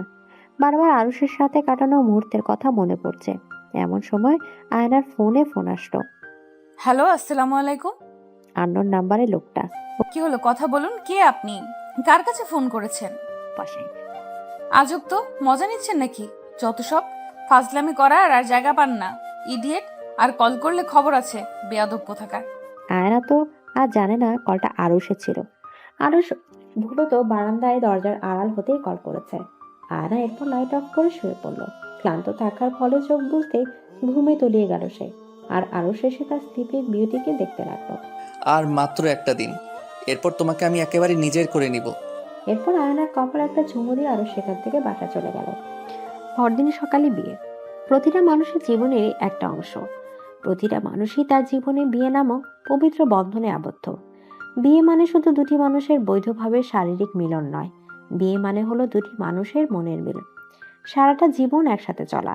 বিয়ে যে শুধু দুটা মানুষের মাঝে হয় তেমন না, বিয়ে হয় দুটো পরিবারের মাঝে, তৈরি হয় এক আত্মীয়তা। এমনই এক পবিত্র বন্ধনে বাঁধতে যাচ্ছে আরুষ ও আয়না। দুজনের মাঝে একটা আলাদা কিন্তু চেতনা ও মনোভাব কাজ করছে। একদিকে আরুষ এতদিন পর নিজের মনের মানুষকে কাছে পাবে, নিজের করে পাবে। অন্যদিকে আয়না শুধু আরুষের কথা ভাবছে। ও তো আর জানে না যে ওর যেই ছেলেটার সাথে বিয়ে হবে সেই আরুষ। আয়নাদের বাড়িতে আজ মানুষজনে ভরপুর। আর কিছুক্ষণ পর সবাই রওনা দেবে কমিটি সেন্টারের উদ্দেশ্যে। আয়নাকে একটু আগে পার্লারের লোক এসে সাজিয়ে দিয়ে গেছে। আজ আয়না একটা লাল বিয়ের বেনারসি পরেছে, 2 হাত ভর্তি চুড়ি, মুখে ভারী মেকআপ, কানে ডায়মন্ডের দোল, মাথায় গোল্ডের টিকলি, মাথার একপাশে টায়রা, গলায় ভারী ভারী ছোট থেকে বড় বড় নানা গয়নার ভর্তি, নাকে বড় নথ লাগানো, যার সাথে লাগানো চেইন চুলের খোপায় লাগানো, খোপা চারপাশে স্বর্ণের চেইন গুড়িয়ে লাগানো, কোমরে বিছা যার উপর হোয়াইট ডায়মন্ড চিকচিক করছে, মাথার উপর কাজ করা একটা বিয়ের ওড়না দেয়া। দেখতে অপূর্ব লাগছে ওকে। সর দেখি সর সবাই, বউ সাজে কেমন লাগছে আমার মেয়েকে। আজ মনে হচ্ছে আমাদের মেয়েটা খুব বড় হয়ে গেছে। মা বাবার কথাগুলো শুনে আয়নার সামনে থেকে পেছন ফিরে তাকালো। বাড়ির সবাই বাইরে গাড়িতে উঠে রেডি হচ্ছে যাওয়ার জন্য। মা বাবা আয়নাতে নিতে এসেছে। মাকে যেন দেখে চোখের পানি আটকাতে পারছে না আয়না। সত্যি মেয়ে মানুষ চোখের পলকে বড় হয়ে যায়। এই তো 2 দিন আগেও আমার কোলে করে ঘুরতো, আজ তার বিয়ে। হুম, কি যে শুরু করলে তোমরা, শুধু শুধু আজকের দিনেও মেয়েটাকে কাঁদাচ্ছ। আমি তোমাদের ছাড়া কিভাবে থাকবো মা? আমি পারবো না। পারবি মা, পারবি। তোর তো ওই বাসায় শ্বশুর শাশুড়ির কোনো ঝামেলা নেই, তোর স্বামীকে খুব ভালোবাসবে। আয়নার ভালোবাসার কথা শুনতে আরুষের কথা মনে হলো। এখনো আরুষ আসেনি। ব্যাস অনেক হয়েছে, সে কখন থেকে দাঁড়িয়ে সবার কান্না দেখছি। চল, বিয়েটাও তো হতে হবে নাকি। তারপর সত্যি আয়নাকে নিয়ে বিয়ের গাড়িতে উঠলো। সবাই রওনা দিল কমিউনিটি সেন্টারের উদ্দেশ্যে। পুরো কমিউনিটি সেন্টার খুব সুন্দর করে সাজানো। গোলাপের মাঝে বেলি দিয়ে এক অপূর্ব সৌন্দর্য ছেয়ে গেছে পুরো জায়গায়। এদিকে মাহি অন্য কাজিনরা আগেই এসে পড়েছিল এখানে। গেট ধরতে হবে তো, শালিদের তো এই দিন পকেট ফুল হবে। আয়নাকে গাড়ি থেকে নামানো হলো। পাশে আয়না দেখতে পেল আরুষদের গাড়ি খুব সুন্দর করে ফুল দিয়ে সাজানো। এই গাড়িতে করেই আর কিছুক্ষণ পর আয়না চলে যাবে অজানা কোনো এক বাড়িতে। আয়নাকে ভেতরে নেওয়া হলো। ওকে কোণে স্টেজে নিয়ে যাওয়া হলো। আরুষ সেখানে নেই, ছেলে পক্ষের সবাই অন্য কক্ষে। আজ আরুষকেও খুব ভালো লাগছে। আয়নার সব কাজিনরা তো আরুষকে দেখে শেষ। এত কিউট একটা ছেলে কিভাবে হয়? আজ আরুষ লাল পাঞ্জাবি পরেছে, তার উপর গোল্ড কালারের শেরওয়ানি, মাথায় পাগড়ি, হাতে দামি রোলেক্স ঘড়ি, পায়ে বলের জুতো। হাই মেরি জান, তোরে তো সেই লাগছে আরুষ। দোলা ভাই, আজ তো আয়ু আপনার উপর ক্রাশ খেয়ে যাবে। সে যাই হোক, তুমি যে আমাকে ফকির করে দিলে তার কি হবে? আমরা যে আমাদের মেয়ে দিয়ে দিচ্ছি, সেই হিসেবে ওই একটু টাকা খরচ করলে কিছু হবে না। একটু নাকি অনেক? 2 বার টাকা নেওয়া হয়ে গেল, গেটে এ আবার জুতো চুরি করলা, এটা একটু। এখনো তো বাসের ঘরের টাকাটা বাকি। মানে আপনার ওই রাজপ্রাসাদে তো আপনি আর আপনার বউ ছাড়া কেউ নেই যে বাসর ঘরের টাকা নিবে। সেটাও আমি নিব। আর আমি? আপনি বালু বেছে মুড়ি খান। এ কথা বলে মাহি হাসতে হাসতে আরুষের কাছ থেকে চলে আসলো আয়নার স্টেজের দিকে। দোস্ত, মুই আইয়া পড়ছি। তো কেমন লাগলো দুলাভাইকে? কত টাকা দিল? যত চেয়েছে ততই দিয়েছে। মানতে হবে আইয়ু, খুব ভাগ্য করে এমন বর পেয়েছে। যেমন ব্যবহার তেমন ভালো, আর একটুও কিপটে না। এরই মাঝে সেখানে কাজী চলে আসলো। কাজী আয়নাকে বিয়ে পড়াতে লাগলো। বরের নাম কাজী কি বললো সেদিকে একটু খেয়াল নেই তার। সে শুধু আরুষের কথা ভেবে কাঁদছে। তার উপর মা বাবাকে ছেড়ে যাওয়া যন্ত্রণা। কাজী আয়নাকে কবুল বলতে বললে কিছুতে আয়না কবুল বলছিল না। শেষে অনেক জোরাজুরির পর আয়না কবুল বলে ফেললো। ওদিকে আরুষকে কাজী কবুল বলতে বলার দেরি নেই, সে চিল্লিয়ে কবুল বলে দিল, তাও একসাথে 3 বার, যা দেখে সবাই হাসতে লাগলো। এবার বিদায়ের পালা। আয়নার কান্না যেন কিছুতেই থামছে না। আয়নার মা বাবা ওকে জড়িয়ে ধরে কাঁদছে। আরুষ্যর মুখে রুমাল দিয়ে রেখেছে যেন আয়না দেখতে না পায়। আরুষও খারাপ লাগছে। অনেক কান্নাকাটির পর আয়নাকে গাড়িতে তোলা হলো।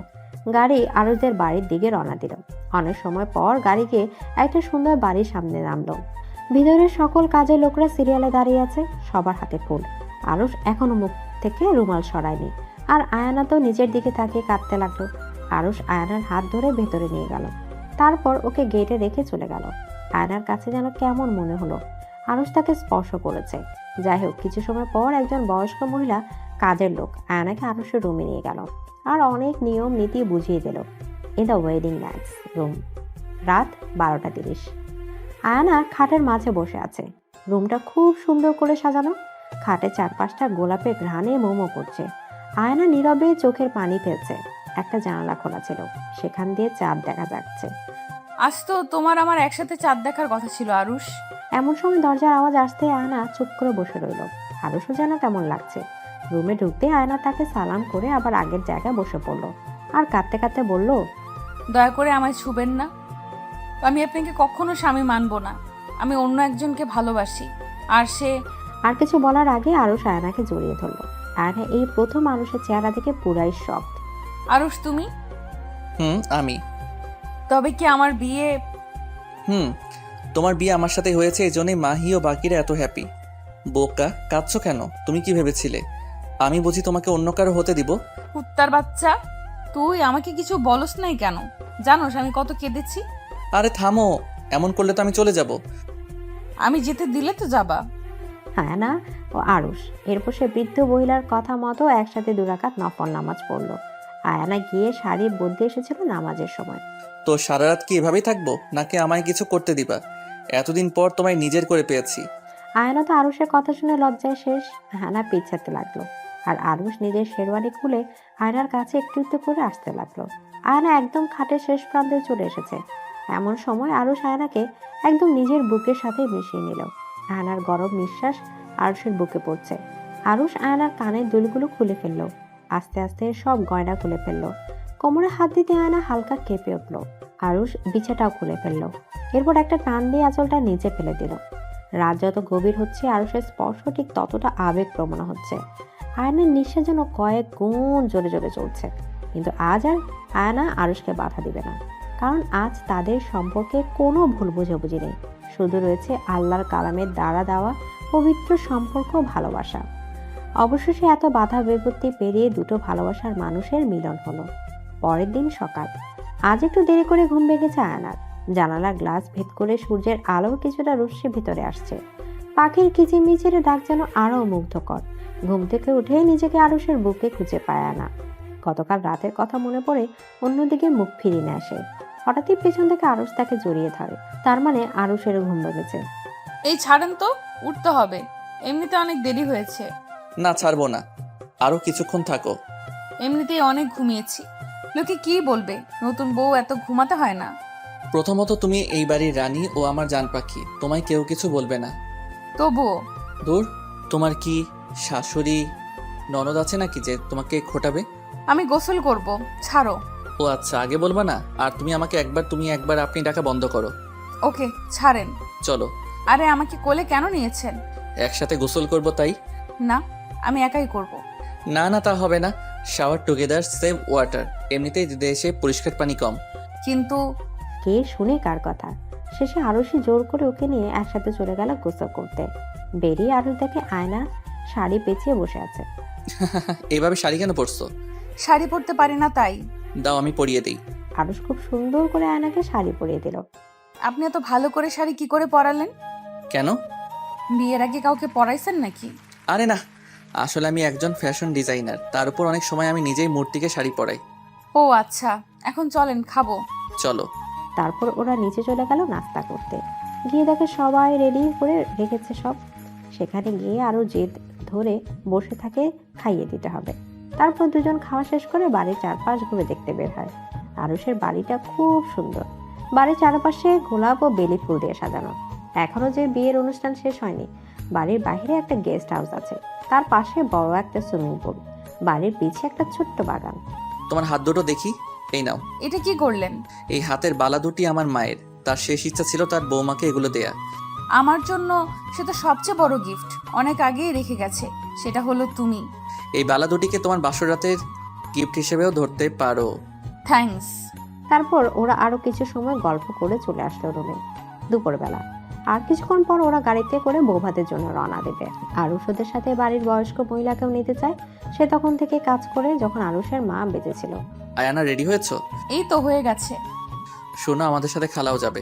কোন খালা? ওই যে তোমাকে রাতে আমার রুমে নিয়ে এসেছিল। ও আচ্ছা, সমস্যা নেই। তারপর ওরা রিসেপশনের জায়গায় রওনা দিল। আয়না তো খুব হ্যাপি নিজের বাসায় যাবে বলে। আজকে ফেরা নাই ওরই। আজ আয়না একটা নেভি ব্লু কালারের গাউন পরেছে, কানে বড় বড় ইয়াররিংস, মাথার এক পাশে টায়রা, হাতে ব্রেসলেট, চুলগুলো খোপা করা, একদম একদিনে বিজনেসম্যানের ওয়াইফ হয়ে গিয়েছে। আরুষ পরেছে সাদা শার্ট, তার উপর নেভি ব্লু কালারের ব্লেজার, কালো প্যান্ট, হাতে ঘড়ি, পায়ে সাদা শু, চুলগুলো একপাশে স্লাইড করা। একদম পারফেক্ট কাপড় লাগছে দুজনকে রিসেপশনের মধ্যে। খুব সুন্দর করে জায়গাটা সাজানো হয়েছে। আরুষ ও আয়না একসাথে ঢুকতে সবাই জোরে হাততালি দিয়ে উঠলো। আয়নার মা তো মেয়েকে এত হ্যাপি দেখে খুশিতে শেষ। তখনই মাইকে মেঘ বলে ওঠে, লেডিস অ্যান্ড জেন্টলম্যান, অবশেষে বর কনে চলে এসেছে। সবাই তাদের নতুন জীবনের জন্য শুভেচ্ছা জানান ও পার্টি এনজয় করুন। তখনই সবাই হাততালি দিয়ে উঠলো। আর সাংবাদিকরা তো ওদের ছবি তুলতে তুলতে প্রশ্ন করতে করতে বিরক্ত করে ফেলেছে। শেষে মাহি ও মেঘ এসে সকালকে সরালো। হায় আল্লাহ, আর কিছু সময় এমন হলে আমি মরেই যেতাম। এই জন্যই সেলিব্রিটি বিয়ে করতে হয় না। আহা, বেচারার দোষ কি? বাবারে, এরা সাংবাদিক নাকি অন্য কিছু, একদম জান বের করে দেয়। বাপ দাদা 14 গোষ্ঠীর সব তথ্য নেওয়া শুরু করেছে। যাই হোক, পার্টিটা কিন্তু সেই হয়েছে। তারপর ওরা সবাই খুব ভালোভাবে পার্টি এনজয় করলো। পার্টি শেষে বাসার সবার সাথে আয়না আরুষও। আয়নার বাসায় আসতেই আরুষকে সবাই জামাই আদর দেওয়া শুরু করলো। যাই হোক, সারাদিন কেটে গেল এভাবে। রাত হয়েছে। এখন মা আয়নাকে ভালো করে এটা বুঝিয়ে দিল। আয়না অবশ্য এক কান দিয়ে ঢুকেছে আর অন্য কান দিয়ে বের করে দিয়েছে, কারণ আয়নার বাসায় কেউ তার জানে না যে আরুষকে আয়না বিয়ের আগেও চিনত। রাত 12:47। আরুষ খুব কষ্টে সব শালীদের টাকা পয়সা দিয়ে বিদায় করেছে। আয়নার কাজিনরা তো তবু আরুষকে ছাড়ছিল না। যাই হোক, আরুষও ভেতরে ঢুকলো, কিন্তু ঢুকতে না ঢুকতে আরুষ খেলো একটা উষ্টা খেলো। আয়না ইচ্ছা মতো চকলেট খেয়ে তার খোসা পুরো রুমে ছড়িয়ে রেখেছে। তাতেই পা পড়ে আরুষের অবস্থা।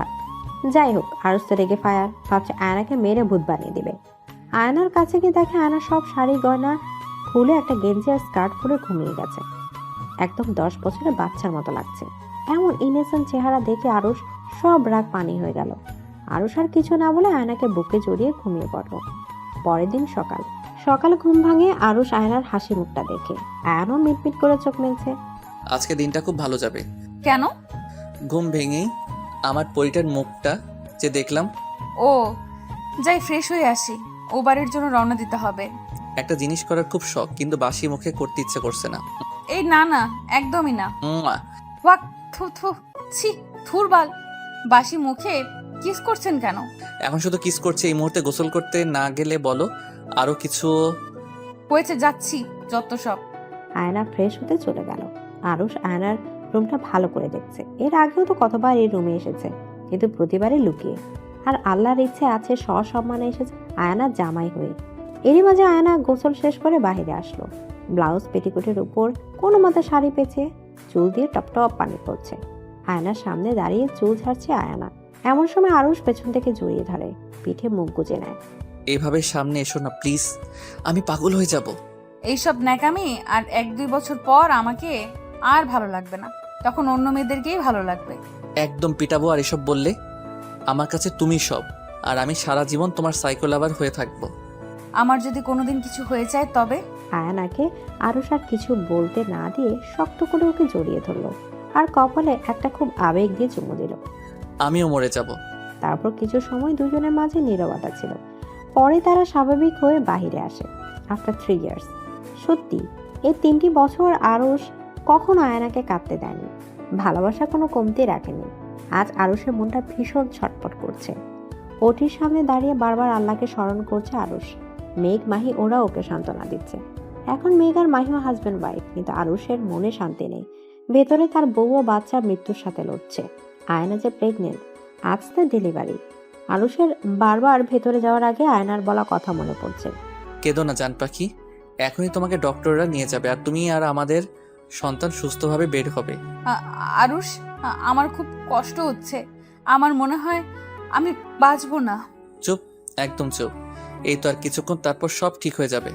দেখো, আমার কিছু হয়ে গেলে তুমি প্লিজ ভালো থেকো। কিচ্ছু হবে না তোমার, সব ঠিক হয়ে যাবে, ভরসা রাখো। হঠাৎই বাচ্চার কান্নার আওয়াজে আরুষের হোশ আসে। দেখে নার্স একটা মেয়ে নিয়ে ওটির সামনে দাঁড়িয়ে আছে। কংগ্রাচুলেশন, আপনাদের একটা ফুটফুটে মেয়ে হয়েছে। আরু যেন মন ভরে মেয়েকে দেখছে, কোলে নিয়ে অপলক তাকিয়ে আছে। এই সন্তানের মুখের দিকে তাকিয়ে যেন সারা জীবন ভালো থাকা যায়।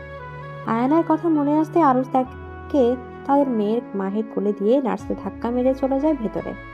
আয়ানা, আরুষ। দুজন দুজনের দিকে তাকিয়ে আছে। আয়না সুস্থ দেখে যেন আরুষের দেহে প্রাণ ফিরে আসলো। আয়ানা তার মেয়েকে দেখার জন্য অপেক্ষা করছে। এই নে তোর রাজকন্যা। আমার মেয়ে? আমাদের আয়ুষী। বাহ, নামও দেখি রাখা শেষ। এরপর আরো কিছুদিন কেটে যায়। এক রাতে আয়ানা ও আরুষ মিলে কিছুতেই আয়ুষের কান্না থামাতে পারছিল না। শেষে আয়ানার মুখে গান শুনে আয়ুষী থামে। चल लेके चलो तुझको, चल लेके चलो तुझको एक ऐसे देश में, चल लेके चलो तुझको एक ऐसे देश में, मिलती है जहाँ खुशियाँ परियों की भेस में, रहती है जहाँ खुशियाँ परियों की भेस में। এভাবে কাটতে থাকে তাদের সময়। সত্যি আজকের দিনে খুব কম মানুষই তাদের প্রথম ভালোবাসাকে নিয়ে সুখে শান্তিতে থাকতে পারে।